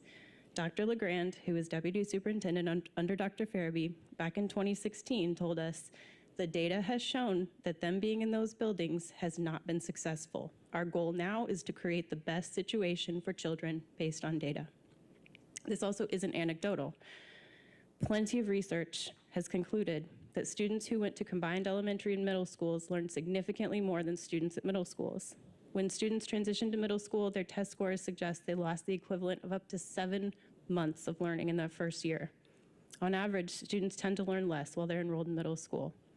Standalone middle schools appear very difficult to run. I think as anyone who's ever worked in a middle school will tell you. Interestingly, some data shows that higher graduation rates in K-8 students as compared to standalone middle schools as well. So let's talk about this from an equity perspective. We know that students with lower initial levels of academic achievement fare especially poorly in middle school, disproportionately. That's the opposite of closing the opportunity gap. Lastly, as a family who lives 2 blocks from our beloved school closings should be taken extraordinarily seriously. We moved to our home specifically to be close to our school.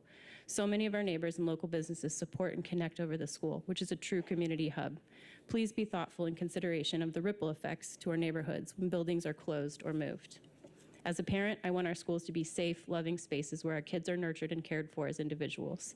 After all the chaos and change that our kids and teachers have endured in the last few years, please don't add even more chaos and change and force our students to relive the failure of standalone middle schools. Thank you.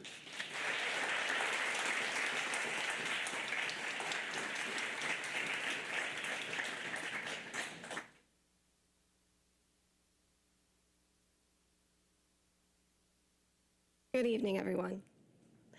I'm a former IPS student. I'm a mother of 2 IPS students, and I'm also an IPS employee.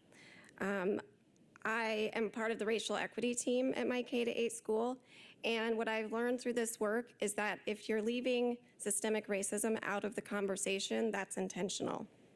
Racial equity is one goal of the Rebuilding Stronger plan, and I am in complete agreement of that.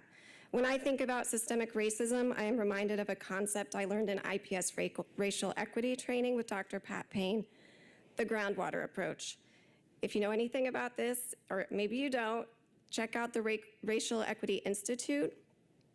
And The groundwater metaphor is designed to help practitioners at all levels better understand and internalize the reality that society is racially structured, and the foundational structure of racism is what causes racial inequity.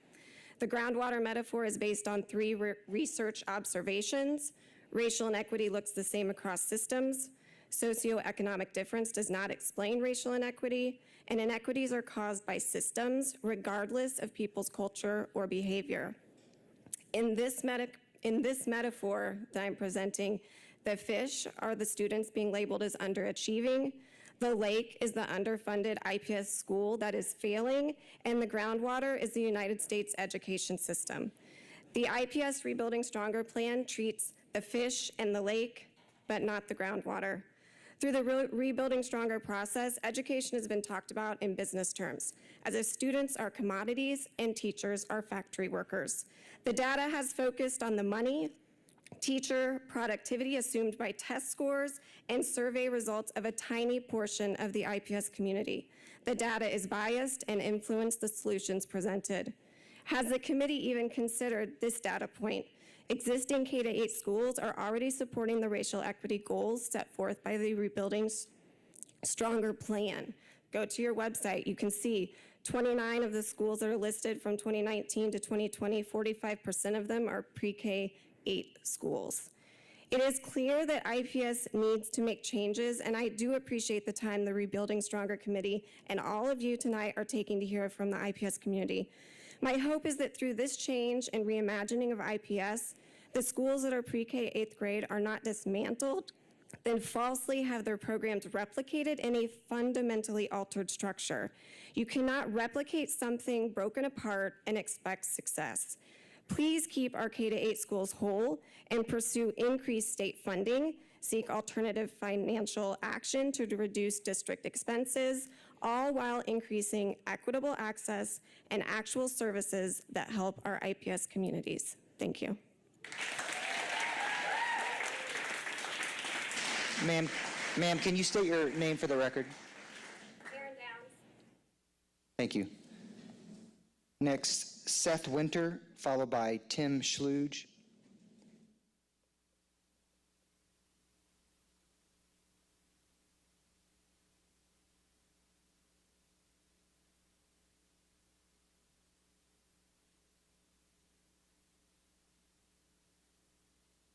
I'm Seth Winter. Dear school board members, staff, and Superintendent Johnson and the school community, thank you all for working hard the last 3 years to provide thriving academic and social opportunity for IPS's 30,000 students. It's good to plan for the future, and I'm grateful for this opportunity to be heard about my opinion of rebuilding stronger. My wife Sally and I, in 2013, were deciding where to live, and we looked at the suburban areas, and we decided to move to Center Township because of the homes and the feel of the neighborhood. And we thought, well, with the schools, actually my grandfather said, you know what, you can figure the schools out later. So we set the school decision aside, hoping to find a solution, which we did. And so we were very relieved when our kindergartner got into the K-8 Montessori option, School 91. And now I feel like we can stay in our neighborhood. While I can only speak for my son, I'm sure there are others who think and feel the same as I do. The Montessori model has been extremely helpful for our son, Daniel. We love his teacher, he loves his teacher, school leadership, the multi-grade classrooms, and we volunteer weekly at his school. When Rebuilding Stronger considers enrollment zones, please consider allowing existing students to remain at their current school. If he must move schools, then my family will be back where we were before we got into School 91, uncertain about our future in Center Township. Again, thank you all for your thoughtful consideration.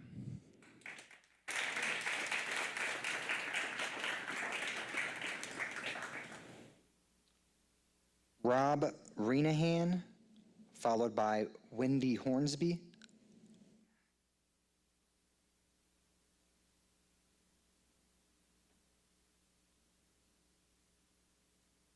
After Ms. Hornsby, we'll hear from Marlon Bruns and Kristen Sargent.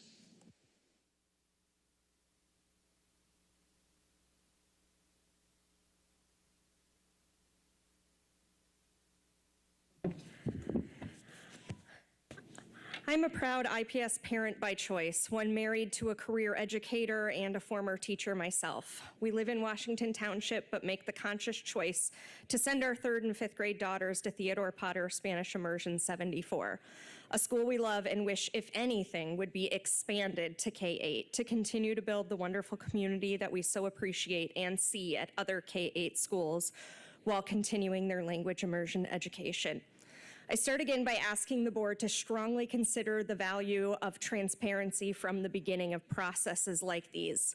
The information presented tonight needed to be released months ago and questions answered tonight. This model of communication needs to start with the board to trickle down through the schools, many of whom struggle with this. Parents at every school want and need to be informed and equitably included. Not doing so creates frustration, rumors, and misinformation. There's also massive concern about disingenuous data collection, specifically when including charter and innovation school data, which needs further transparency.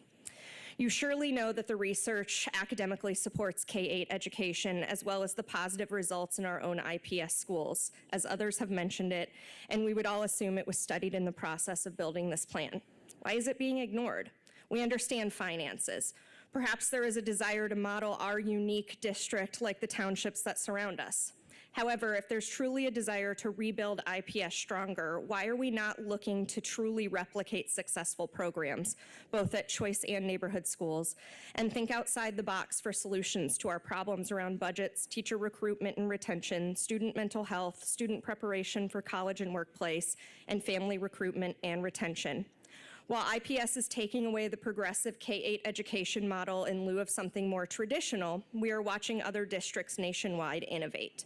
Instead of looking to replicate the same tired models that have proven to produce little, no, or negative results, in this case standalone middle schools, you must consider modern ideas to bring transformative results to IPS, equitably and for all students. Black and brown students and their families also deserve the community and opportunities their white counterparts receive in K-8 models because we see them work.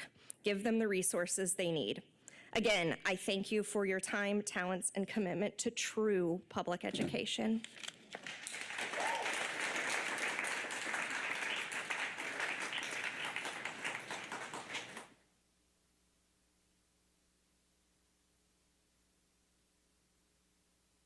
I think, was that last speaker, was that Wendy Hornsby? Yes. Okay, thank you. Next is Marlon Bruns. If present, thank you. And then after Marlon, Kristen Sargent.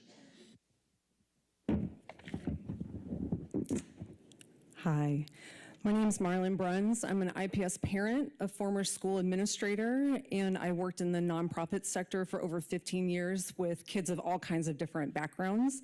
I know you have a difficult task ahead of you as you're facing the seriousness of your financial problems as a district and the issues with equity across the board. I'm here tonight to ask you to consider two things. Number one, parent and community support is extremely important in this process. For any systemic change to happen, it has to be bottom up and not top down. I was encouraged tonight to hear about the next phase of things, that you are all planning on engaging more with the community and with parents, but at the same time, there's part of me that feels like this is already a done deal because of some things that other speakers have noted with the timing of how information was released and how parents were engaged with up until this point. My worry is that you may intend to vote on something in October or November that's going to have very few details and is going to lose trust with parents like me. Details that would bring reassurance to me as a parent in this plan could be a lot of different things. One that I do think about that hasn't been talked about a lot is what type of detailed work would you be doing to retain current teachers and to recruit teachers to the positions that you would be creating if you split apart K-8 schools or had some rearrangement like you're talking about. I find this to be a particular concern since currently there are over 170 openings in the IPS district for teachers, and there are many classrooms that teachers are overloaded with students because there's not enough. You've heard plenty of people speak, and you've looked at the data, I'm sure, about why K-8 models are better and are proven. So I have to believe that you looked at that and thought of the cost-benefit analysis. The two things that I think I've heard that would make it worth it to switch from K-8 to K-5 and standalone middle schools are opening up physical seats in the choice programs and the student experience, being able to offer a more robust student experience. I want to speak briefly to each of those. In the student experience category, I want to go back to my point about teachers and ask why in your brainstorming about a student experience in a school that there's no consideration in this plan about the connection between a student experience and their teacher.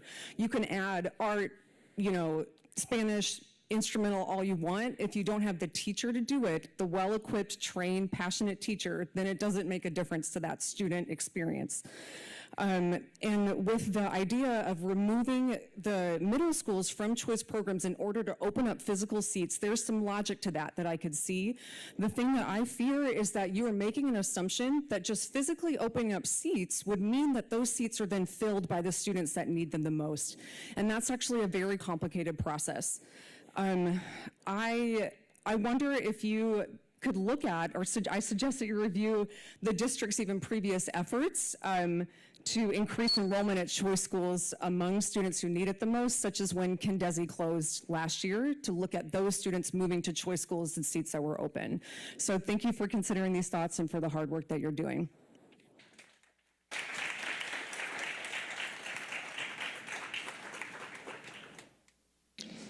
After Kristen Sargent, we'll hear from Danielle Cruz, followed by Jennifer Franklin.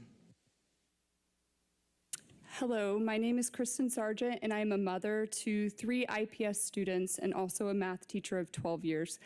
I'm speaking to you tonight to address my concerns with the reconfiguration plan. First, I have concerns about the clarity of message that IPS has shared. The past few days, I feel like I have been on a wild goose chase to track down information and then to understand that information. My fear is that these large proposed changes won't be effectively implemented. My second concern revolves around equity for all students. There are gaps in student achievement among the different schools. I can understand why this is concerning and worthy of attention. For this very reason, I hope IPS continues to support and grow K-8 schools.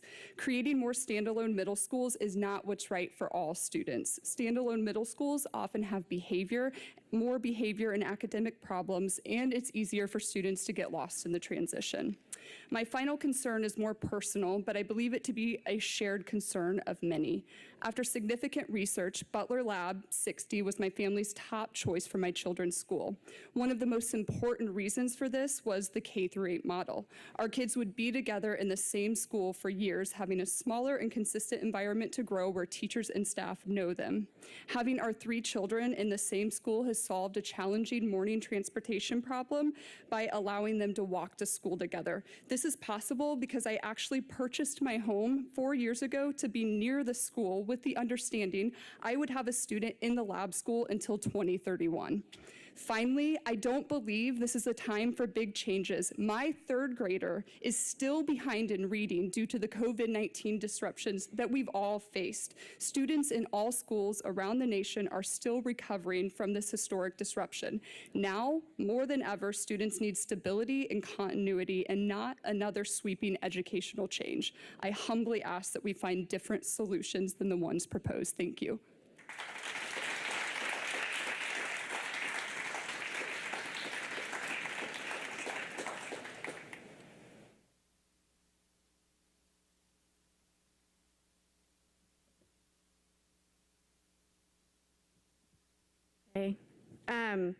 Before I was a parent of an IPS student, I was an IPS student. I started in kindergarten. I graduated in Broad Ripple in 1999. I watched you transition from the K-6 model to standalone middle schools. And I believe, if I do my math right, I'm old, 93, 94. And it didn't go well. And you went back. And I've watched you guys make these choices over and over, and middle school needs help. Those students are scared, and it always seems like you make the choices for money. and never, ever to give them more opportunities and more chances to be successful in high school and stay. The chances that those parents that care are going to stay for a standalone middle school is probably pretty small, and I'm one of them, and I'm a product of IPS, and I have stood beside you guys, it's dramatic, for so long to watch you guys make these choices about money, and it never seems to be about the students' well-being.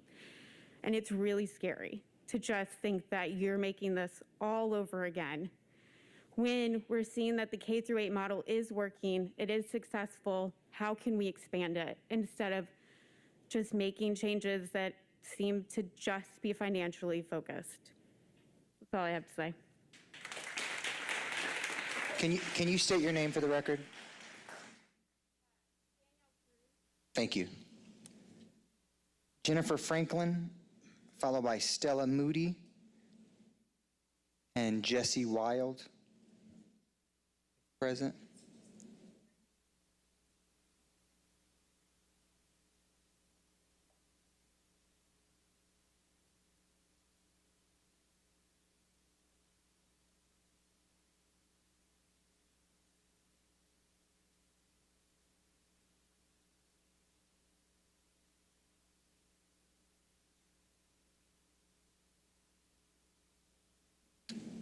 Please come to the podium, state your name.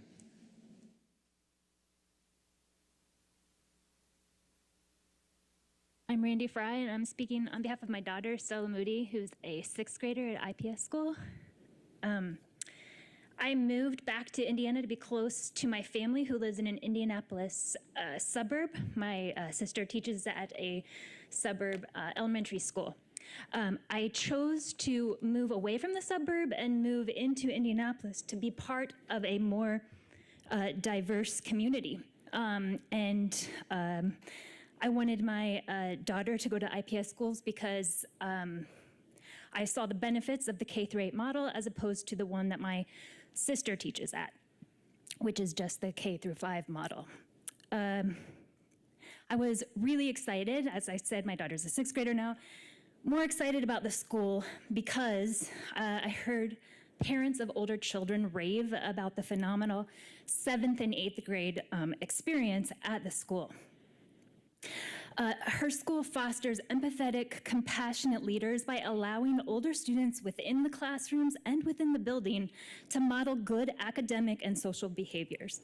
Separating these older children, forcing them to transition to a separate standalone middle school has been well-researched and proven to cause behavioral problems and steep declines in academic achievement in both English and math. Our students, families, and teachers have had enough uncertainty over the past couple of years. It would be best if you follow the evidence and implement policies that focus on our students' well-being emotionally and academically. Thank you.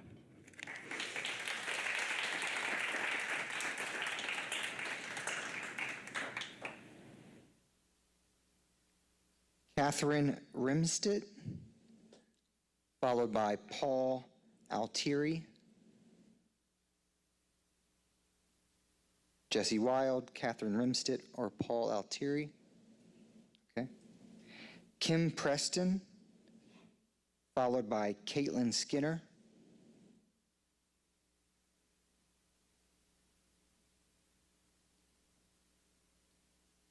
Please state your name so I can make sure I'm getting all of our speakers. Thank you. Hi, my name is Kim Preston. I'm the proud parent of 2 IPS students, 4th grader and 6th grader. So obviously the middle school reconfiguration has been discussed a lot tonight. My family would definitely be impacted by that. I'm pretty sure my preteen daughters are gonna have some feelings about that. And I know that some elements of maybe the final plan might be inconvenient for us, but my kids are gonna be fine. Like many of the children that have parents representing them tonight, my kids have been privileged to grow up in a neighborhood where they had robust choice options and high quality choice options. And my choice was IPS. We chose magnet programs for both of my daughters. They've attended now 3 different IPS schools. I've been happy with that experience. My kids have benefited from that foundational learning that they've been able to attain at their IPS program. And I want other kids to have that too. Not just my kids. These parents here have obviously expressed their support for the programs that they have been able to access. And of course, my kids are my #1 priority. But it's hard for me not to think about the kids who live in a different zip code than I do and want them to have the same access that I've had. If we want our kids to grow up in a better world than one we live in now, then we need all of those kiddos to have the same sort of opportunities that our kids do. I know a lot of people have talked about being able to move to a certain neighborhood to select a school.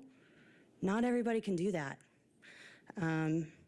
And I'm really grateful that I was able to do the same, and I've exercised that choice. And so I guess I would say to you all, thank you. The work is hard. I know how incredible, actually I don't know how hard it is. I have a sense for how hard it is, and I applaud you for undertaking it. I think your goals and objectives are absolutely right. I'm gonna have questions. I think there are a lot of valid questions posed here tonight. I do wonder what will happen to the program my kids participate in now and what that might look like for them in middle school. But I also feel like I want the experiences described tonight by parents here to be had by all kids that live within the district. And if that means it is going to create a little discomfort for my family, I'm okay with it. So thank you for your work. I know that may not be a popular opinion in some circles and maybe in this room tonight, but I appreciate what you're trying to do here, and thank you for your effort.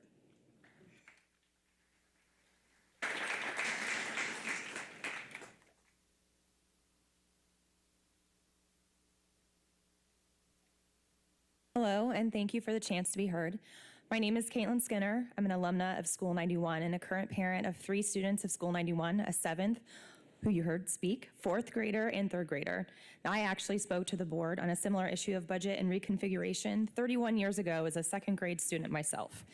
At the time, I was in 5th grade, 91 changed to a K-5 school, and with the options provided, my family made the choice to leave the district.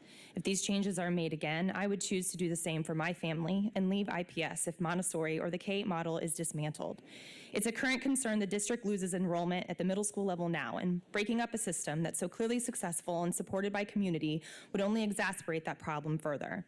If this plan takes place within 2 to 5 years, it will directly impact my younger children. This remains a huge concern on stability. We are in our first year post-pandemic where we finally are running as close to normal as they have been. If this reconfiguration of K-8 schools occurs, it will directly affect the very children that had the most significant educational upset, having both kindergarten and 1st grade, the foundation of their schooling, interrupted and their worlds turned upside down. K-8 schools allow middle school age children in an awkward and delicate stage of their lives to take risks and have successful failures, where they learn from mistakes instead of being ostracized for them due to the continuity, safety, and security of their environment. Keeping the K-8 model allows for leaders to emerge and practice skills with younger students in a safe and known environment surrounded by educators that know them as a whole child at a time in their lives where social development and critical thinking skills are most challenged. Not only am I a current parent of 3 IPS students and alumna of School 91, I'm also an educator for the past 17 years. As a teacher, each year we reflect on student growth, and what we have found each year is a massive amount of growth from beginning to mid-year and a much smaller amount of growth in the 2nd semester. Why is that? Because in fall, teachers teach, and in spring, teachers test. If you're looking to increase budget, then I'd suggest looking, instead of cutting programs that work, cutting budget to standardized testing, many of which give the same information, do not show the true potential of all students, and waste valuable instruction time. This is an area where teachers, parents, and students would all agree that spending audacious amounts of money on testing is an irresponsible use of time and resources. To reconfiguration, there is much research to support students in a typical 6 to 8 setting are twice as likely to be disciplined and can have persistent negative consequences on academic trajectories as their peers. Please, in summary, look at what is working best for our students. Look to model after the programs that are supported by this community. And if it ain't broke, don't fix it.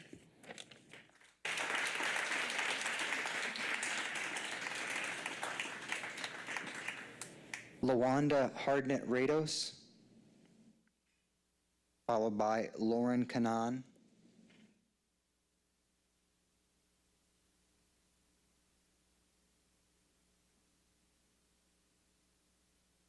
Eliza Powell, followed by Lorraine Starks.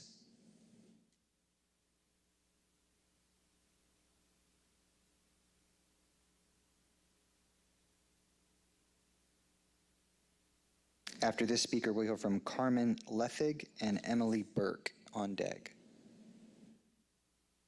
And again, please state your name in the microphone so I can record it. Hi, I'm Elissa Powell. Sorry. So as an educator and a parent, the most difficult decision we had to make was where our children would go to school.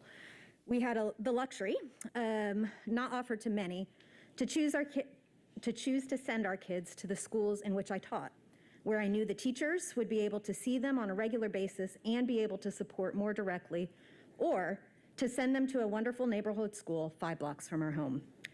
Through some very difficult decisions, we ultimately made the decision to send our kids to IPS neighborhood school near our home, mostly due to the fact that it was a K-8 school. You see, out of our 4 children, our older girls did go to the same schools in which I taught. They had extensive support from faculty who knew them and us. Yet, the normal in crucifying middle school times, we are still dealing with the ramifications of what that was for our children.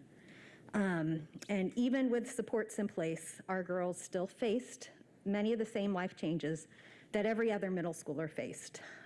Yet when we watched our nephews attend middle school, they didn't face all the same emotional barriers that our girls did, having been there since kindergarten.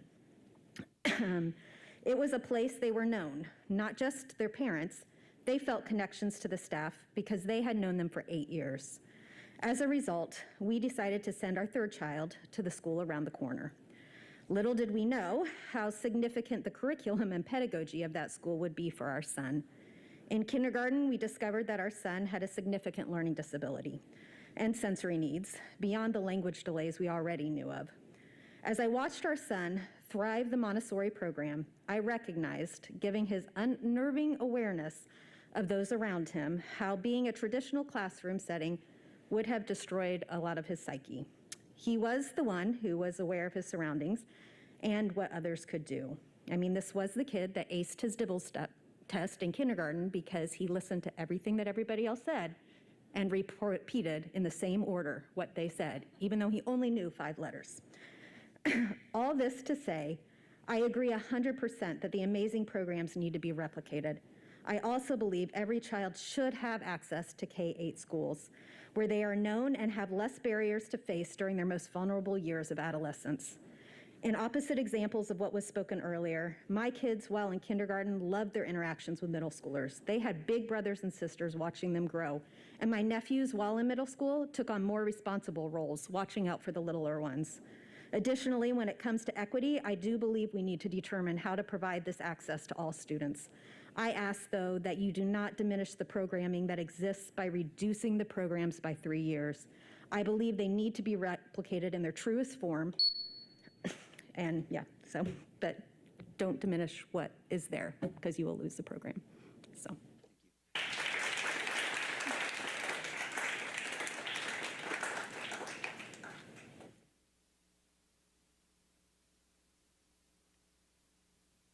Hi, my name's Lorraine Starks, and I've been an IPS parent for 11 years. I have a student at Crispus Attucks, and I have another student at School 91. I guess what I'm confused about is that I've seen in the presentation and the emails and surveys that were sent to us, talks about trying to replicate what's good about the schools and what goes on in the high-performing schools, but it seems like many of the changes are changes that are taking away a lot of the commonalities that we see in the high-performing schools. I don't understand why, if we're trying to replicate what's going on in these schools, we're changing the factors that probably make these schools so successful. Like many people, one of my biggest issues as well is taking away the K-8 model. It's been very helpful for us. It was very helpful for my son. I also like the fact of the smaller schools, but I think it really made a huge difference for my son not to have to, my daughter's not in middle school yet, but for my son not to have to go to a big middle school. So I don't see why we're not looking at expanding the K-8 and trying to expand these schools. It's funny to me because it seems like we had this big, huge presentation in it, but all the evidence that was brought forth was just to promote one side of things. I think enrichment programs are great, but what about the downside of that? What about all the evidence that everyone has brought up about the downsides of middle schools? You know, I don't know why. Enrichment programs are great, but I don't know why they outweigh everything else that the kids go through in school. And I certainly, I'm huge on equity, and I certainly think that, huge on equity, that sounds crazy, but I guess the thing is, I really do believe that promoting equity is a major priority, and personally, somebody brought up safety, and I thought about how much better it was for my son who went to a small school, not to be, you know, just any random black boy, right? Not to be somebody who spent 30, 40 minutes in a random classroom, you know, and had issues because, and then I have to go tell every new teacher that he has ADHD and stuff like that. He went there from kindergarten, first grade, and so on. And the people also knew him when he was a younger kid, and I had a relationship with the principal and things like that. So for him, it was a much better, safer environment. And we all know that children of color get disciplined more than white children. So I also think that's an important factor for black kids like my son. Anyway, so that's Thank you. it for me. I'll cut it at that. Thanks. Thank you.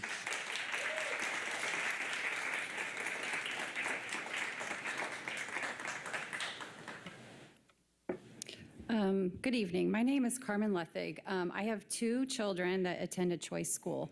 My comments tonight are more questions that remain for me after reviewing the Rebuilding Stronger materials thus far. I request that these items be addressed publicly prior to a board vote on the proposed plan. Number one, how will IPS improve schools to be more like choice schools? If the academic changes that could be made today, are there academic changes that could be made today without drastic changes to current school grade level and boundary configurations? Why hasn't this been done already? What is stopping IPS from moving to the choice models at all schools today? Number two, how will the removal of the choice school lottery and neighborhood school boundaries reduce and not just shift inequities? Even with a reduction in the total number of schools, how will IPS make all their schools high-performing, which is really the only way to reduce the inequities? How will IPS curtail the high-performing schools in the new boundary system from becoming overcrowded? There will still be inequities, as not everyone will be able to go to the good schools. Number three, if IPS removes choice schools, what happens to the children in those schools that don't live in the neighborhood? Will those kids be forced to leave immediately? Do you think this is the way to treat parents and students who have stuck with this school system? This will not be a good way to build up the IPS school system, as many families who have choices and can leave will finally do so. Number four, how is IPS going to address the fact that consistency in and access to a school community is part of stability for all students, especially vulnerable students? We all just came out of a very few challenging years that resulted in a lot of instability, and now you are asking us to traverse another few years of unknowns. Will there be resources for students, teachers, parents whose lives are going to be disrupted again? In theory, I agree with the plan's visions and goals, but I think there are real questions remaining about how this will be implemented, and I think you need to address those before you take a vote in November. Thank you.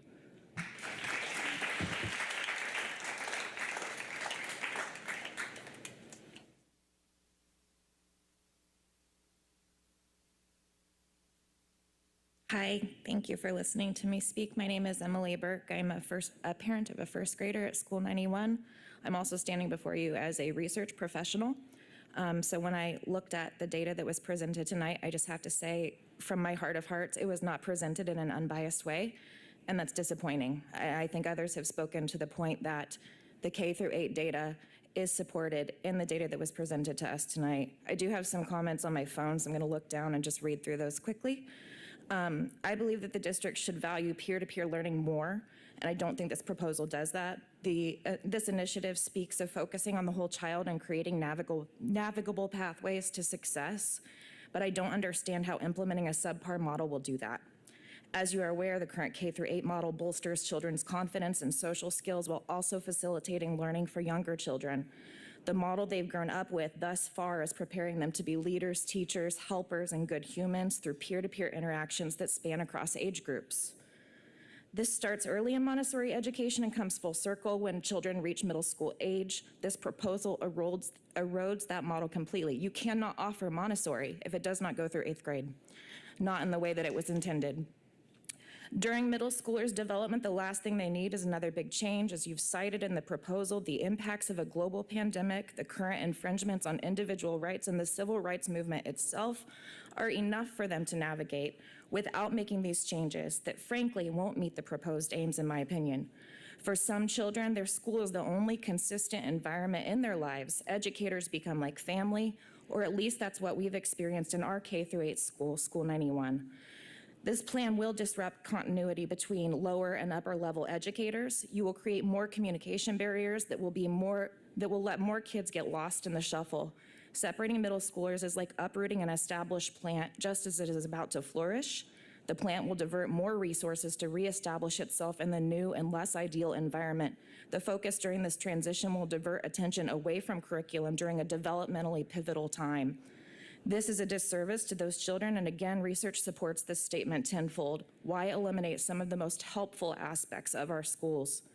This district is well positioned to access an abundance of resources. Another point that was made in the proposal, I wish the district would demonstrate more ability to harness those resources at hand rather than just talking about it. We should be finding ways to access solutions that are already right in front of us, not proposals that are a total upheaval of the model for the sake of the bottom line. Our family chose IPS because we value public education. However, if this proposal passes, we have the means to move our child to a different school system that supports the K through 8 model, and that's what we want for him. Have you considered the ramifications if families create this mass exodus from the school system? What will happen if other families are left that have no choice? I ask you to think about those questions when you make your decision. Thank you.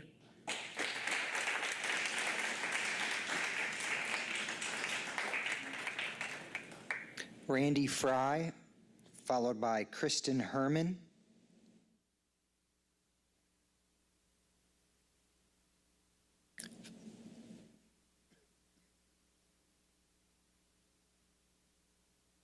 And then we'll cue Phil Robinson and Simona Santa Barbara.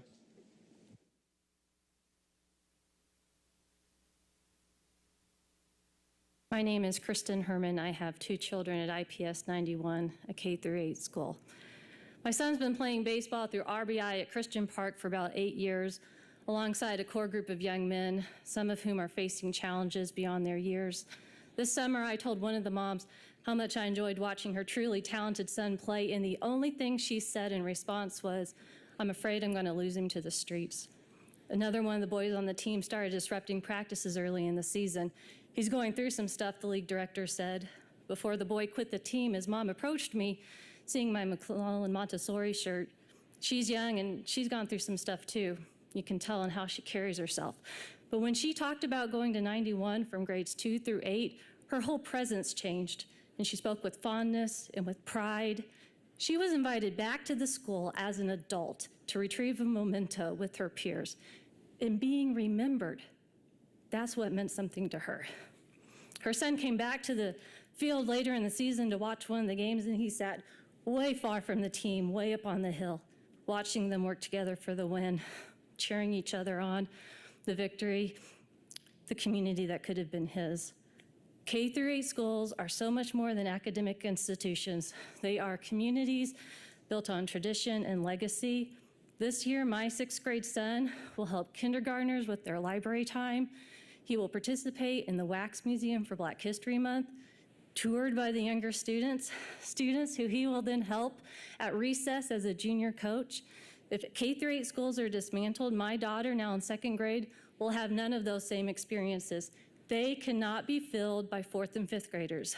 Those students need time to develop their skills and to grow their confidence. The pride among middle schoolers in the K through 8 community is because they are ready to give back. There's also a safety in K through 8 schools for all students, but we know there are those who really need it. Staff and policies can contribute toward a safe environment, but safety is not determined by a declaration. Safety is determined by the one who needs it. And K through 8 schools are considered safe places because they are familiar places. Those numbers on your spreadsheet represent the lives of real children. There are choices this district leadership can make to sustain the district while giving the best educational model, K through 8, to all students and to make it successful. Don't send our students to sit way up on that hill and long for a community that could have been theirs, one that's missing not because of their choices, but because of yours. Thank you.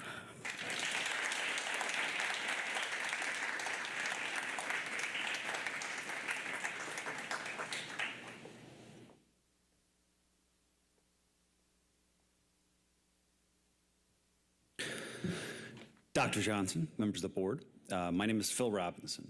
I'm the parent of a 2nd grader at School 91, Rousseau McClellan, and wanted to speak tonight to say, one, in terms of the overarching goals and objective of this initiative, I support them, celebrate them.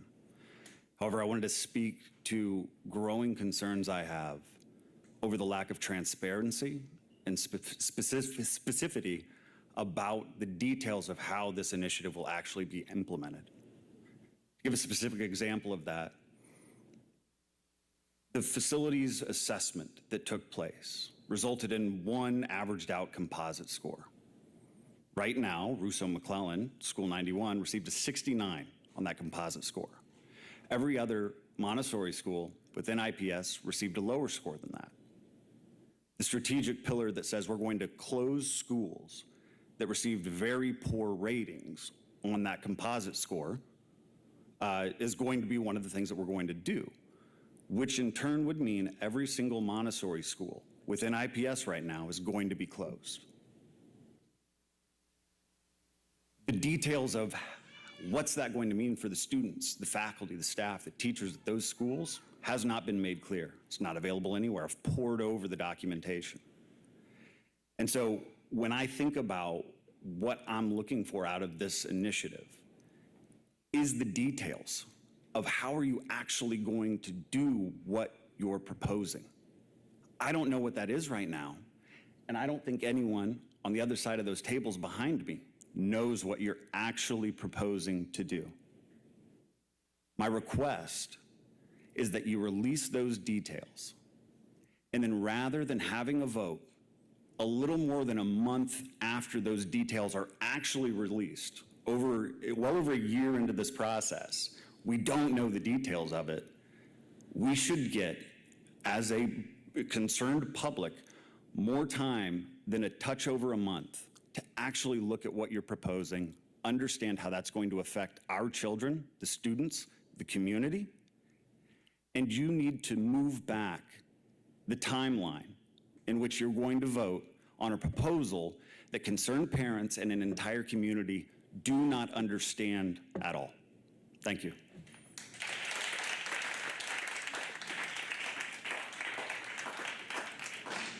After Ms. Santa Barbara, we'll hear from James Barnhart. Hi, my name is Simona Santa Barbara. I have 4 children. The 3 oldest attend Center for Inquiry School 2. I had a speech written out, but it's too late for that. So I would just say that watching the presentation this evening, as a data science professional and MBA in data analytics holder, I had deep concerns about the representations of data I saw, to the point where I would question if it's ethical, an ethical representation of data. Please don't present us with data in a way that is so clearly biased, and after surveys that were so clearly biased that there is no output that could be anything more than junk. So that's aside from what I intended to say initially. What I did do is I went online and I found the closest thing to raw data that I could come up with. It wasn't what I would choose to find, but here's what I saw. I saw that our K-8 schools had Black students proficient in math, 14%. I saw that our standalone middle schools had a 1% proficiency for Black students in the spring iLearn scores. That's appalling, and that's what needs to be on these slides. Because that says to me that we need more K-8 schools. That's the solution. Now, I mentioned that I'm a mother of 4. I should also mention that we are a multiracial, multilingual. I'm English as a second language, and so is one of my children, and we're a neurodivergent family. So my children have unique needs, just as all children have unique needs. We picked a school that was best suited for them. We made decisions that, yes, we were privileged to make, but also that we worked really hard for. My husband and I bought our first home last year, and we were really proud of that, and we chose to stay in IPS. We wanted our kids in this school that is meeting their needs. My little girls love seeing their big brothers and getting that reassurance that they're okay during the day. For one of my children, the transition to kindergarten was extremely difficult, and having middle schoolers there to lift him up every day made a difference that I cannot tell you. I knew that if nothing else, he would have one moment of positivity in his day from a peer, even if those peers were older than him. So I'm bouncing all over the place here, please forgive me, but I just really want to plead with you to reconsider your plan to remove the K-8 option, because for some of us, for some of our most vulnerable students and special education students that have suffered trauma, this isn't giving them a less comfy seat. This is kicking the chair out from under them. It's taking away what's already working for them. And I want every student to have that opportunity. So let's expand what's working and not change, not say we're going to expand something and actually just dismantle it. So thank you.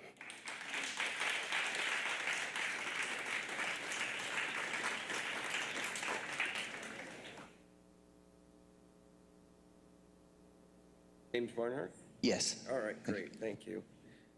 First of all, I do want to reiterate what I've heard some others say. Thank you.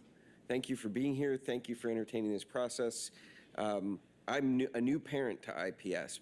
I know the gray hair doesn't tell you that would be the case, but I've got a pre-K and a first grader at IPS 91. Maybe I'm the last parent from 91 to come up. But anyway, I got involved in this a few months ago, and I looked at the survey the first time, and I went to read the questions. And the first question, I'll just quickly read it. It says, what are your initial reactions or thoughts to the pre-read? And you lost me right away, because I went up to this paragraph that looked like an abstract for a book that I couldn't find, and I was like, am I supposed to read the book or just the paragraph? Does the paragraph tell me enough to answer this question? And I was quickly stuck there with I don't know what I'm supposed to do with this. I felt like I showed up on day 3 of a 2-day conference, I was like, what do I do here? So I listened to other parents, and they said, well, there's a new survey coming out that'll be easier for you to understand. And then the next survey came out, and I looked at it, I was like, oh, the first question looks great. Yeah, that makes sense. What's working? What do you really think is working? And, we had a short time to evaluate what's going on at 91 so far in last year and this year, but it's amazing.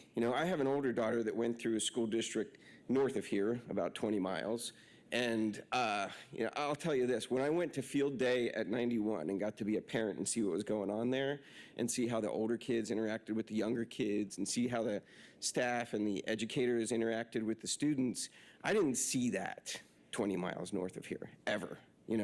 Kids in that 6th, 7th, 8th grade range are interested in one thing, and it was their phones and each other. It wasn't the other kids, it wasn't what was going on in the world. And, I stood in that basketball area and ended up having a conversation with a couple of 7th and 8th graders about what were they doing, where were they going to high school. I was interested in what did they think about, choosing a high school and all of that, and why did they make that choice, and because that may, someday be where we are. But anyway, I don't know what's going on. That's what I need to know. I don't understand. I want to understand. I want to know how we can help. I mean, if there's something in all of this that says, boy, if you would all get behind this solution, why can't we do that? If K through 8 choice schools is the answer and we could employ it district-wide, if you had the funding, why don't we work on that answer? And I feel like there's a lot of people here responding to hypotheticals that haven't happened. Someplace I say we're reacting to the worst thing that never happened. And I don't know if that's what's going on or not, but I want to know what's going on. So how do we do that? How do we get involved more? And I totally missed. I get all the emails, the faxes, the text messages and phone calls, but I missed the invitations to the 6 committee meetings that had the underpinning to this somehow. I mean, I don't know how. So, thanks.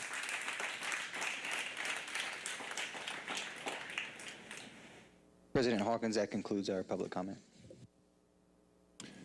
Thank you, Mr. Mulholland, and thank you to our speakers this evening for your time. It is, I know it's late in the evening, and I know that you all have children who have school tomorrow, so I do want to thank each and every one of you for sharing your voice this evening, and we hear you, and I, again, want to thank you all for being here tonight. Dr. Johnson, back to you. Yep. Our next superintendent report is 6.03, which is our quarterly finance report. So I'd ask Weston Young, our Chief Financial Officer, to present at this time. Thank you, Dr. Johnson. Good evening, commissioners.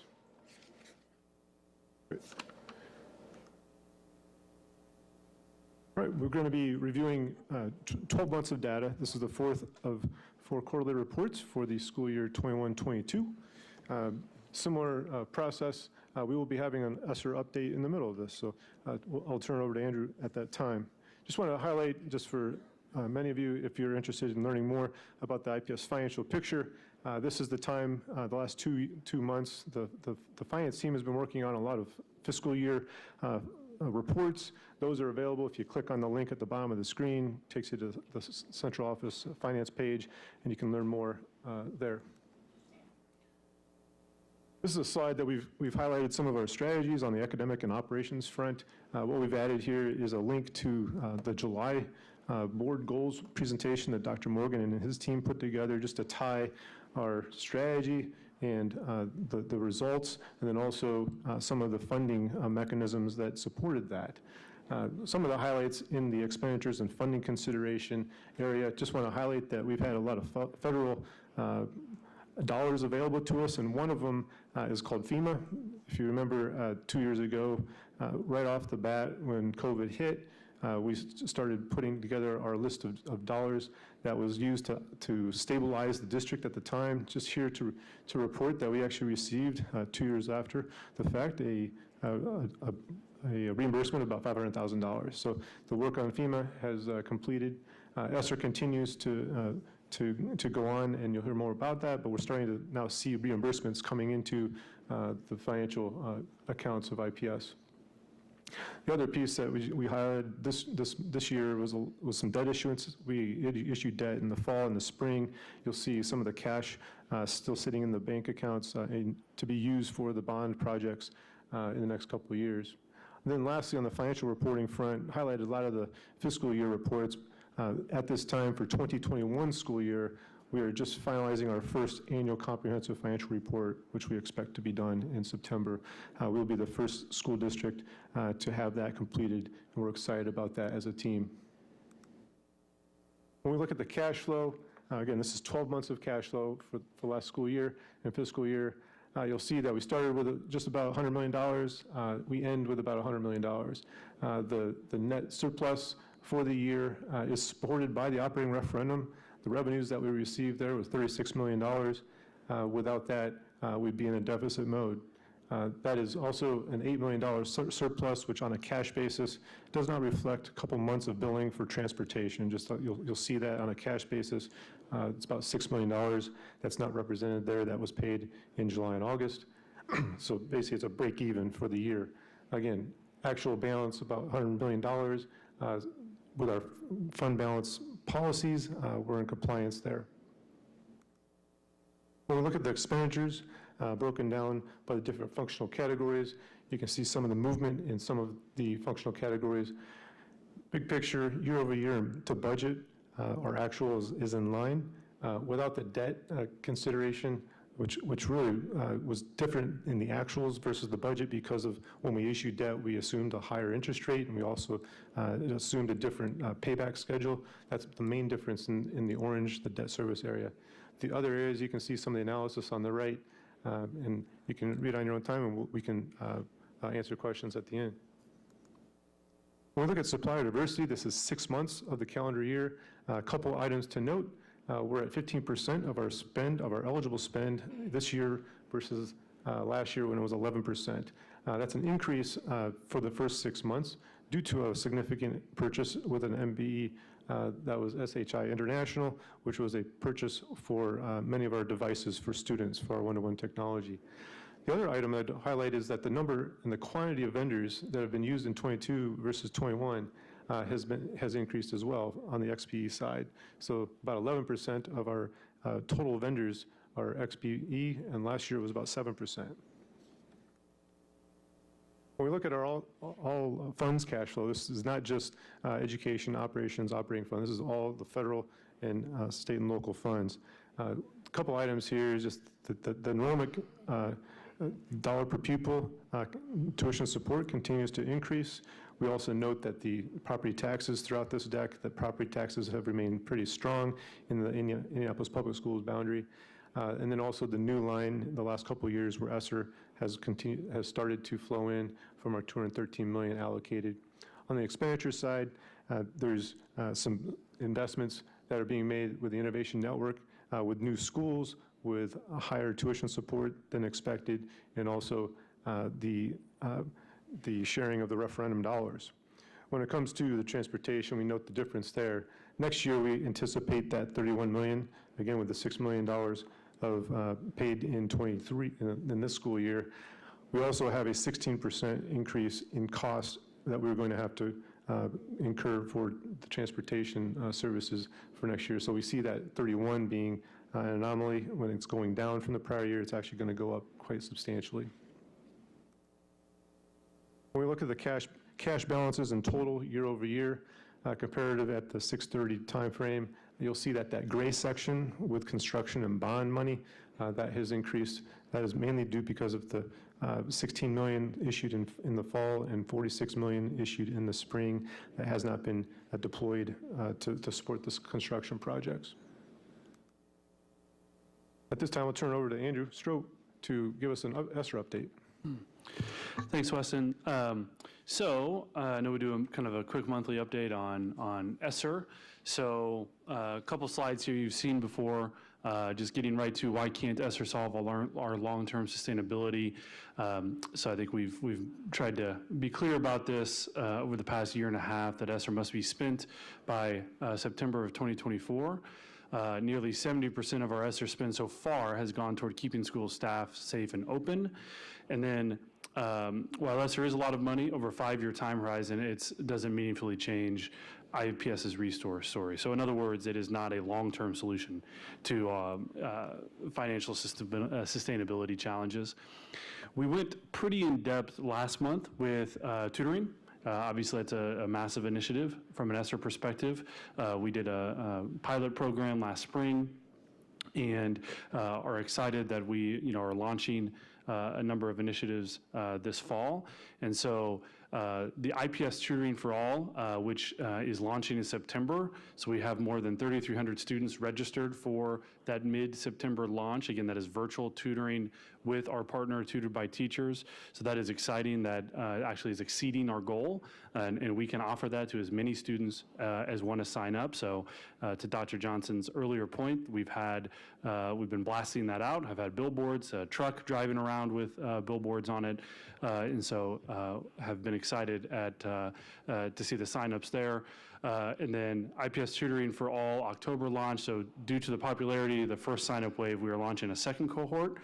And then tutoring intervention in emerging schools. So again, another kind of bucket of our tutoring strategy is to support in schools, those are emerging schools with tutored by teachers. And so again, all that is kind of getting up and running now, and we are basing a lot of that on a pilot that was done last spring. So again, excited for that development. And then ESSER spending to accelerate academic learning is catching up to investments in keeping schools open and safe. So as we are getting more and more into ESSER, just want to make sure we're being clear on kind of where is the money going.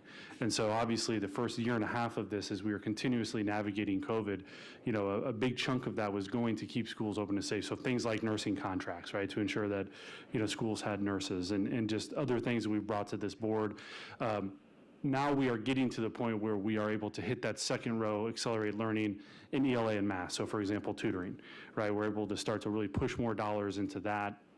And then a few other kind of investments as we've parsed them out there. So in other words, we're going to continue to focus on keeping schools open and safe, but looking to accelerate learning in ELA math in particular with some investments. So getting to that point, you know, every month we kind of bring here some of the things that have been, or items that have run through our process that we've talked about a number of times on how we go from idea to then approval from Dr. Johnson, and then we take it to the IDOE for approval. So additional investment in curriculum supports, you can see there. That investment in tutoring, again, that is getting ready to launch. That's a pretty large investment. And then some additional investment in extracurriculars. And then this is essentially a duplicate side that says something very similar to the one prior. So I will turn it back over to Weston to jump into strategic priority 4. Thanks, Andrew. The next slide highlights some of the macro environmental factors, the strategic conversations, the projects that are yielding results, and some of the in-development projects. This is a slide that we've noted a lot of times, talking about the decision points, some that are made for us, some that we need to react to, but also some that we're able to be proactive about. In the following slides, I want to highlight some of the deeper level slides that you've seen over the course of the year that highlight some of those macro environmental factors, strategic conversations. So one in particular is funding. We talk about state funding a lot. This is the slide that I think represents, for me, what the story of the IPS versus Indiana average in other districts is. So in the last 7-8 years, IPS has received an increase of the per pupil from the state by an increase of 6%, while the Indiana average has increased 21%. So when you talk about competitiveness in the landscape of talent and getting resources for students, we've been falling behind our counterparts in the state. When it comes to funding the gap for students with special needs, this is a slide that every 12 months we have a chance to update with the dollars that we have reported to the state. The story is no different than the other years. We've been trying to, provide those services to the SPED students and also advocate for more dollars on the federal and state side. Even among the transformational investment that the state has provided to the Indiana school districts, we're still with SPED, a 7-year average annual funding gap of about $19 million. And when it comes to ELL funding, a gap of about $6.6 million.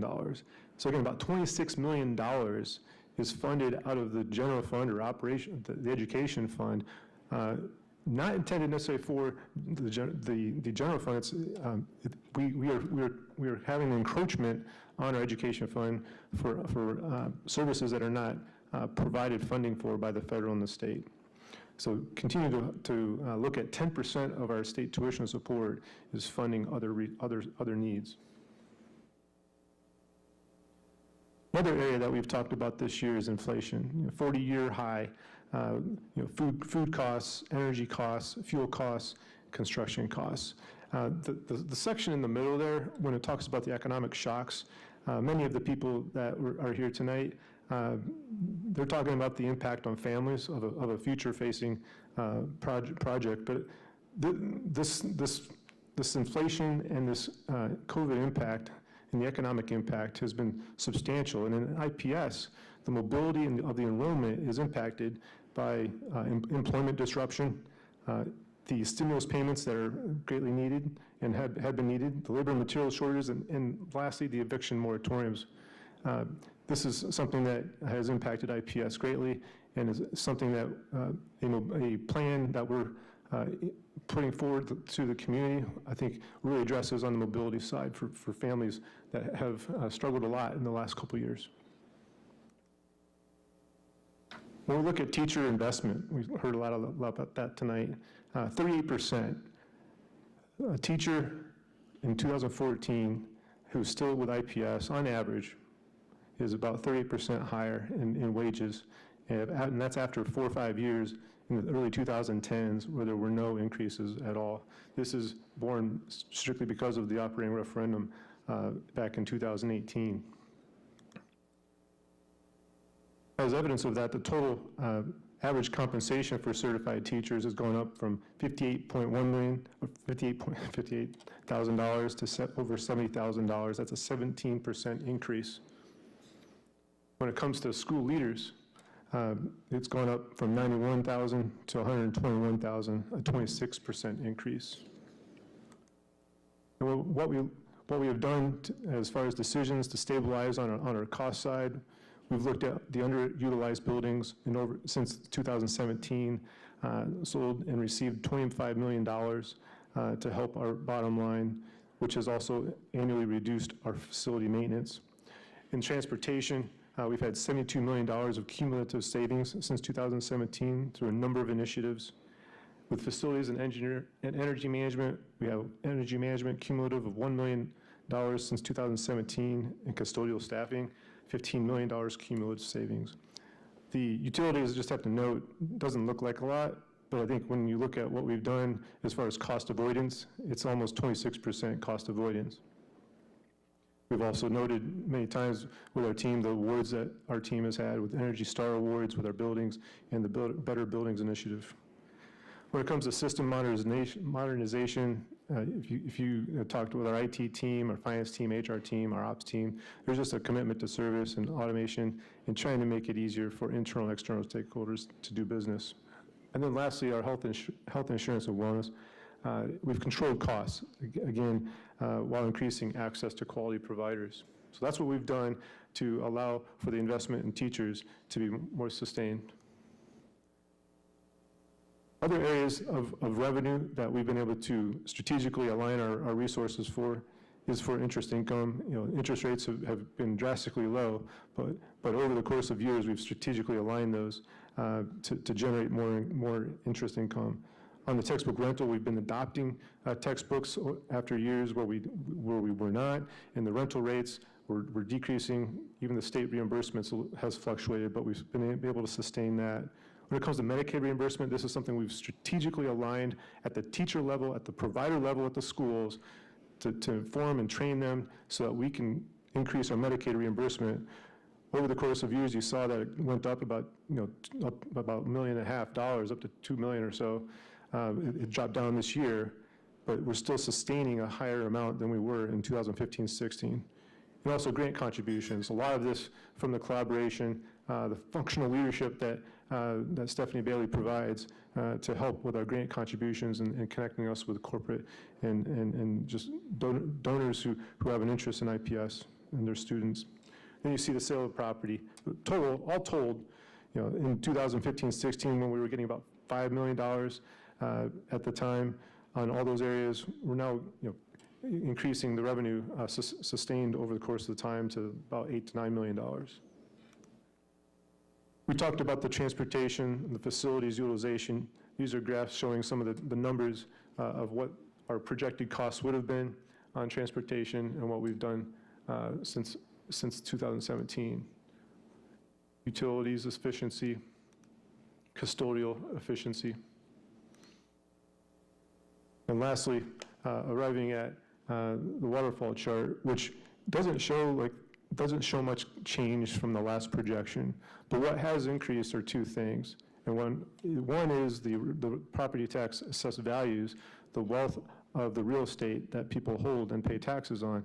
That orange line actually went out. If you take into account the property tax values, it actually pushed the line to the right. But then when you take into account some of the inflationary adjustments that we had to take into account, one in particular, which is significant, is the first student contract that was approved in July by the board. That was a 16% increase.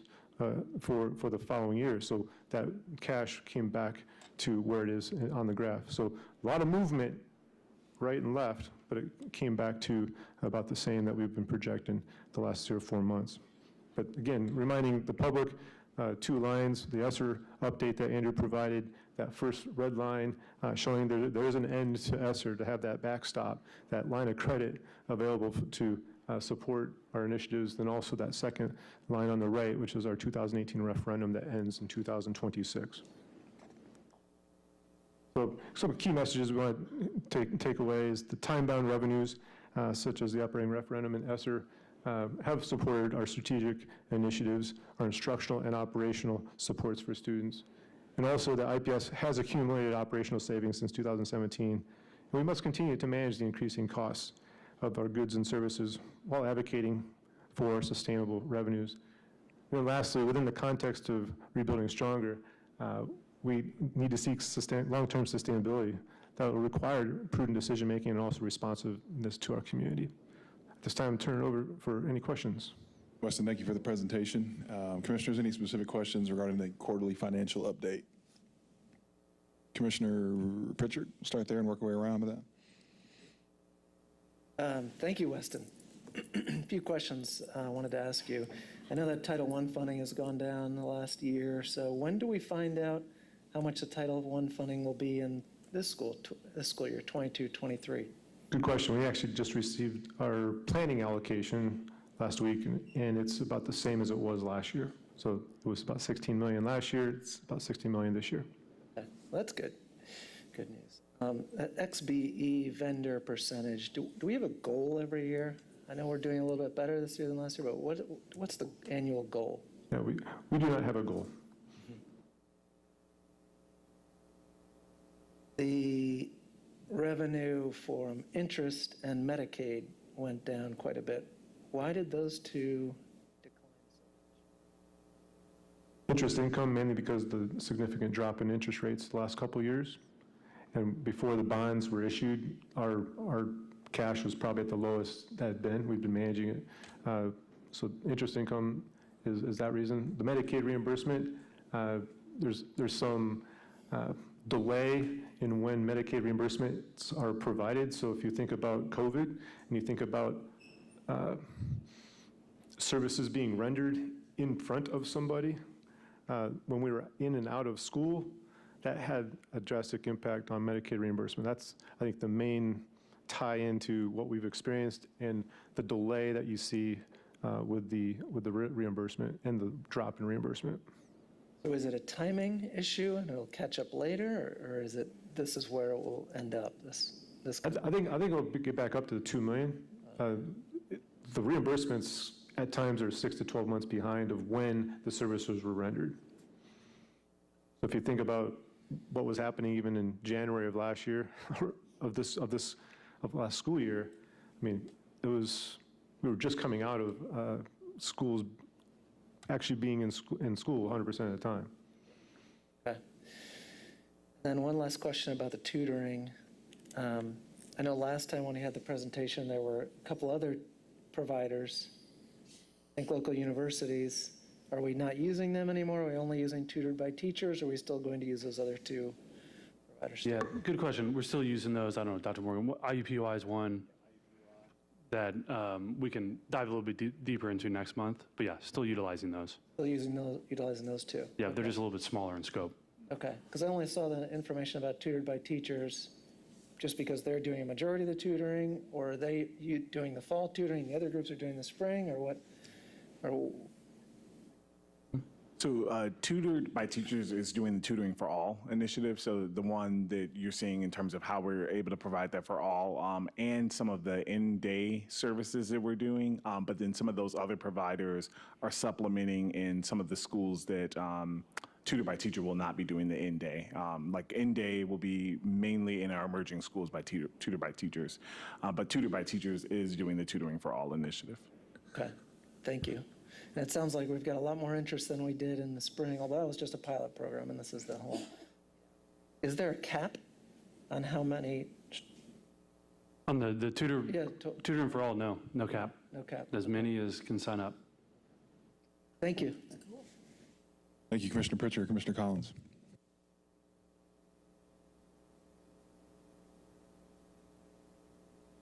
On slide 17, it said that you said that IPS total tuition support increased by 6% since 2013-14, and at the same time, Indiana average has increased 21%. Is that a legislative thing? Is that complexity funding? What caused that, and how can it be fixed? Wow. It is legislative. Gigantic questions, right? This is what I also have in my appendix. You can see all the stuff on complexity and the change. This is that systemic gradualism I believe is happening, where dollars are going to the foundation versus the complexity. So in 13-14, you would have had 30% of IPS's amount going to complexity versus foundation, and now it's in the range of 18-19%. Where you see that on this chart, and I highlight HSE, good people up there. At the same time, you see it happening with a school like a district like HSE. So see the difference between HSE and the Indiana average back in 13-14, 14-15. So they're less than the state average, all right? And where are they now with the state average? They're basically the same. So a school district like HSE, who doesn't have as much complexity, as having dollars go to the foundation, you can see how the percentage of their increase is going up, and that's happening across the districts of Indiana. If you're a higher need population and there's less funding going to the base, that the percentage is multiplied for the complexity index portion, you're not going to get much of an increase, if at all. This year versus last year, I think I made this point in my budget deck or in one of the slides, every district in Indiana, every LEA in Indiana, charter, district, et cetera, the amount of increase, dollar per pupil, is $240. Why?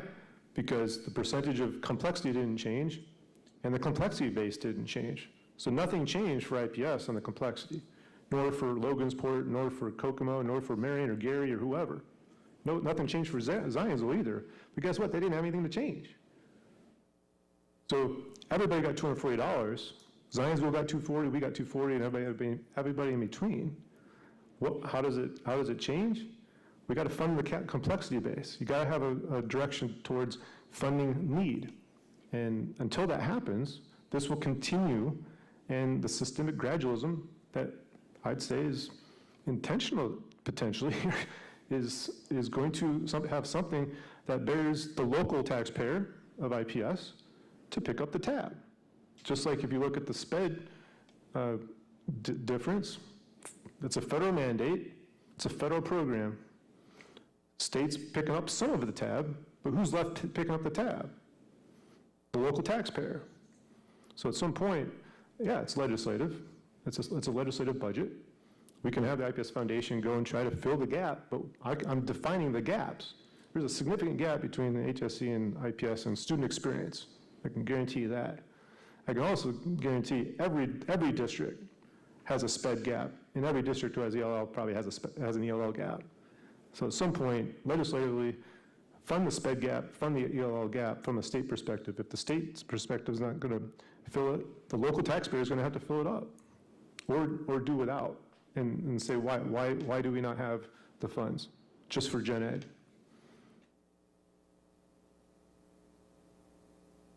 Unsustainable. It's unsustainable. Thank you for clarifying. Thank you, Commissioner Collins. Commissioner Arnold. This is for Andrew. On slide 11, for the IPS tutoring for all, does that include the NLEA innovation schools? Are they, how does that work? Are they included with that? Jamie,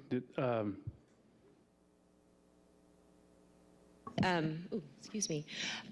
I think previously we had discussed that the NLEA Innovation Schools received their own allocation that they can then use to offer their own testing service. So this is for the direct run schools, and then they had the opportunity to offer that as well, but not as part of this, particular initiative.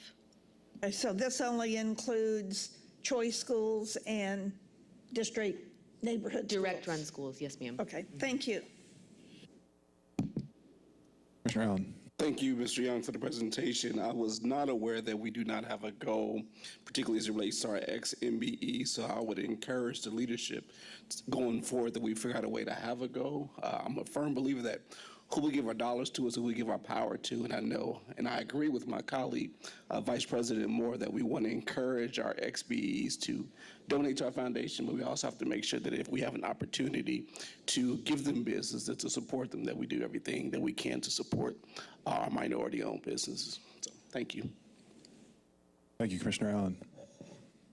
Commissioner Moore. Again, I want to add my kudos to you too for the information. I have a couple questions. Okay, the first question is, we said between 2017 forward, we had $25 million, wait a minute, let me go back over here. It's about the money that we saved in building sales. When I look at your numbers, go back. Yeah, you said 25 million since 2017. Now go back up and add those numbers across. They don't add to 25 million. Did I miss something? Is the slide down? Go back, I'm sorry. Go to slide number 24. Now look at your sale of property. Go to 2017, I got 13.4, I had 2.75, right? Yep. That equals 25? Did I miss something? 6 plus 6 No, the plus 3 plus 13.4, the sale of property says 22. 13, and then 2 is 15, right? And then the other one is 20. So what happens to the other 5 million?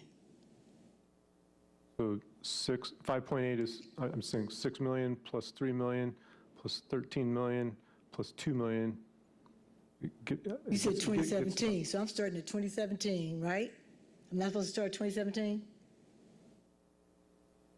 I may have misrepresented. I think the 25 million is from 2015. Okay, so I'm fine. Sorry. So I just want to make sure my brain wasn't going short. Yep. Okay, so, and I also want to salute you on the information that we had, because when we first started and we asked for the referendum, I knew we had to make a lot of efficiency cuts.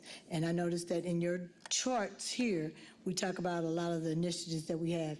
And so my question is, on the transportation one, on that initiative of $72 million, does that have a lot to do with the fact that our schools were closed during that time, or does it, and we didn't really have to utilize so much transportation? But I know, and I also recognize that when schools opened back up, we had to have even more because of the fact that students had to be separated and that kind of thing. So I'm just trying to make sure I understand, because I'm impressed with what you guys have done, because I really didn't think we was going to be able to make some of these numbers. And these numbers, though they may not be exact to what they were saying, they still are very impressive to me. And so I want to salute you on that, but I just needed some clarification. Transportation is mainly from routing optimization. It was through the what? I'm sorry. Routing optimization. Okay. Just being smarter about how we route our buses. To the point on the being out of school versus, and did that save us money?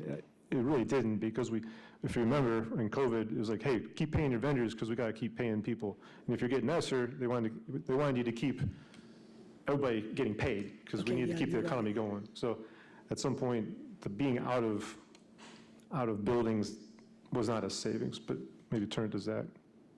Yeah, I would just follow up on that. I think we actually spent more on transportation because of COVID, because as Weston indicated, we continued to pay our vendor to ensure that we could stand that back up if we had to. And additionally, we had to employ lower bus utilizations to align to CDC guidelines on spacing on buses, so we weren't able to densely pack buses as tightly. And we also added some additional bus monitors at $1 million plus expense to ensure contact tracing and seating charts and so forth. So I think it was actually an increased cost. Okay, well, but then with all that said, kudos to you guys for the $72 million that you saved, because I really didn't think we was going to be able to even have any substantial savings as it related to transportation, and allowing our children still to be able to attend the school that they chose, and with us transferring them from wherever location they are to the school they want to go to. So I do give you kudos for that, and all the efficiencies that you currently show. Thank you, Commissioner Moore. Commissioner Pritchard. Yeah, thank you. Sorry, one more question. You said transportation costs would actually be increasing next year? Yes. I think, why will they be increasing? Main reason is they are trying to retain and attract bus drivers for the buses that we require and need for our kids. With the proposed contract that was approved by IPS, it allowed them for student to go to their bargaining unit for the bus drivers and increase wages, I think from $23 an hour to $28.25 an hour. So I think that's a significant part of the increase, that if we saw we needed yellow bus services, it was going to fall on us to do the funding of that. Okay, thank you. And then just the last thing I want to say, which I should have started off with in the beginning, Dr. Johnson and your team and Andrew and your slides, the way you have portrayed the information about the financial situation, I think is very compelling. I think you have pointed out some of the significant challenges around special ed funding, the special needs gaps, the state support, but also some of the bright spots over things that we do have control of around building efficiencies and investments in teachers, investments in leadership that really have not occurred in this district for a long time. So I want to just make sure that I commend you all for making those investments, making those changes, and the way you've portrayed it here. And sometimes I think Weston's slides should be on bulletin boards and traveling around the city, so we all are aware of the true financial picture and the positive points too. So thank you for. I'm reporting the data. It has to be kudos to Paul Riley and his facilities team, Zach Mulholland, Deetra Taylor, Dina Bond, and everybody on ops. They're making that happen. Yeah. And then IT is doing a phenomenal job in about 3 months, transition from a budget that I was saying we're a 3-to-1 district, and in 3 months we were a 1-to-1 district. Yeah. I mean, it's a phenomenal team we have on board, and the results show it. I'm privileged to be a person to report it. Agreed. Completely agree. Thank you. Thank you, Commissioners. I have a couple questions. One, just going back to the tutoring piece, just curious, 3,300 students, do we have a sense of the profile of the students that have signed up for tutoring, any demographic, racial subgroup, type of school, et cetera? Just curious about the subscriber. I can come back and get the specifics for you, but we're finding across all our school types, high school, all our learning communities. So yeah, we're finding across the board, but we can bring that specific data on the type of students and which schools they're coming from. Okay. Yeah, I appreciate that. I think that's important. As Commissioner Pritchard mentioned, this was a pilot early. We're starting to see, I'll call it enrollment admission subscription to the platform. And so my hope is that, I have noticed the billboards and Indigo buses, so definitely the campaign's out there. So that's exciting, and hopefully that'll continue to cultivate interest in tutoring. Is the ESSER tracker, is it still posted on the website? Yes. Okay. It'll be updated tomorrow with the last 3 months. Good. Do we have any way to sort of indicate how many hits or how often people might be accessing that information? Because I think that's really important, because as I understand, are we still the only district in the state of Indiana that has that type of tool where you can go in and toggle around to see how every penny is spent from a federal ESSER perspective? On the hits, I'm guessing Shelby and her team may know. Okay. Related to, are we the only? I think there's others. There's others now. I think it's become a little bit more of a norm. I was like, hey, we should be doing this, and that's just something we maybe led initially, but we can get some information on how many hits if needed. Just curious. I mean, I know it's not the most exciting thing or topic for people to want to dig into, but I also am interested to get a sense of how that information is being accessed, and who, et cetera. So I appreciate that. Going back to the question that Commissioner Collins lifted up relative to the 6% growth as it pertains to per pupil state average of 21-ish, and then HSE below there. We heard many of our public speakers today speaking about, resources and things of that nature, knowing that we receive our delegated authority essentially in many ways, particularly pass through from the state as we think about tuition support, what can families do? How can they plug in and when to be a part of the conversation at the State House as we talk about some of these big legislative related funding topics? I'm just curious from your seat, I know as a parent, as the chief financial officer for the district, what can our community do and when and where? I'll start and Weston can fill in. This is a budget session with the General Assembly, so they will be establishing the budget for our state and for our schools for the next 2 years. A little over 50% of the budget that the General Assembly is allocated toward education, but obviously Weston's slides demonstrate how that allocation often happens, and right now there is a position of equal, not equitable, which is why you see the difference in sort of how HSE, again, shout out to a former IPS employee who's the superintendent there now, but you see that difference between a much more wealthy district and ours in terms of how that growth has happened over time. So for our community, our families, following what's happening at the State House and then reaching out to our representatives to advocate for funding for our district specifically, public education more broadly.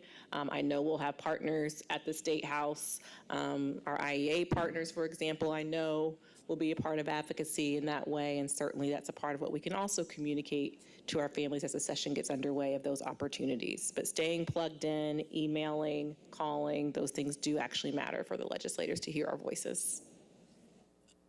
Thank you. I appreciate that answer. Thank you very much. I would think it'd be good to just read my quarterly finance update and some of the appendix. No, I think the people that have parents or grandparents or friends outside of Indianapolis, and you share their story with them, if you have a grandparent in northern Indiana, the representative for that person needs to hear how the impact of the funding model of equal versus equitable impacts their grandkid. We have families that drive into IPS. That's great. We're attracting people. But if they are represented by somebody else in a suburban landscape, call their representative and have the change happen at the legislative representative senate from around the state. Tell the IPS story, because people have family and friends all over the state. Tell the story about IPS and share a slide or two. Did you know your kid gets X and our kid gets Y, and the increase is not equitable? That's one way I would suggest doing it. Other than that, I don't know what graph or chart is going to make the difference. But I think it's going to be a story of the principals are sharing stories, teachers are sharing stories, parents are sharing their stories, and I think that would make a difference. Eventually, we have to have people vote and vote their priorities. All right, well, thank you both for the response to those questions. And again, thank you, Weston, for the presentation, and thank you, Andrew, as well. Thank you, Weston. Thank you, Andrew.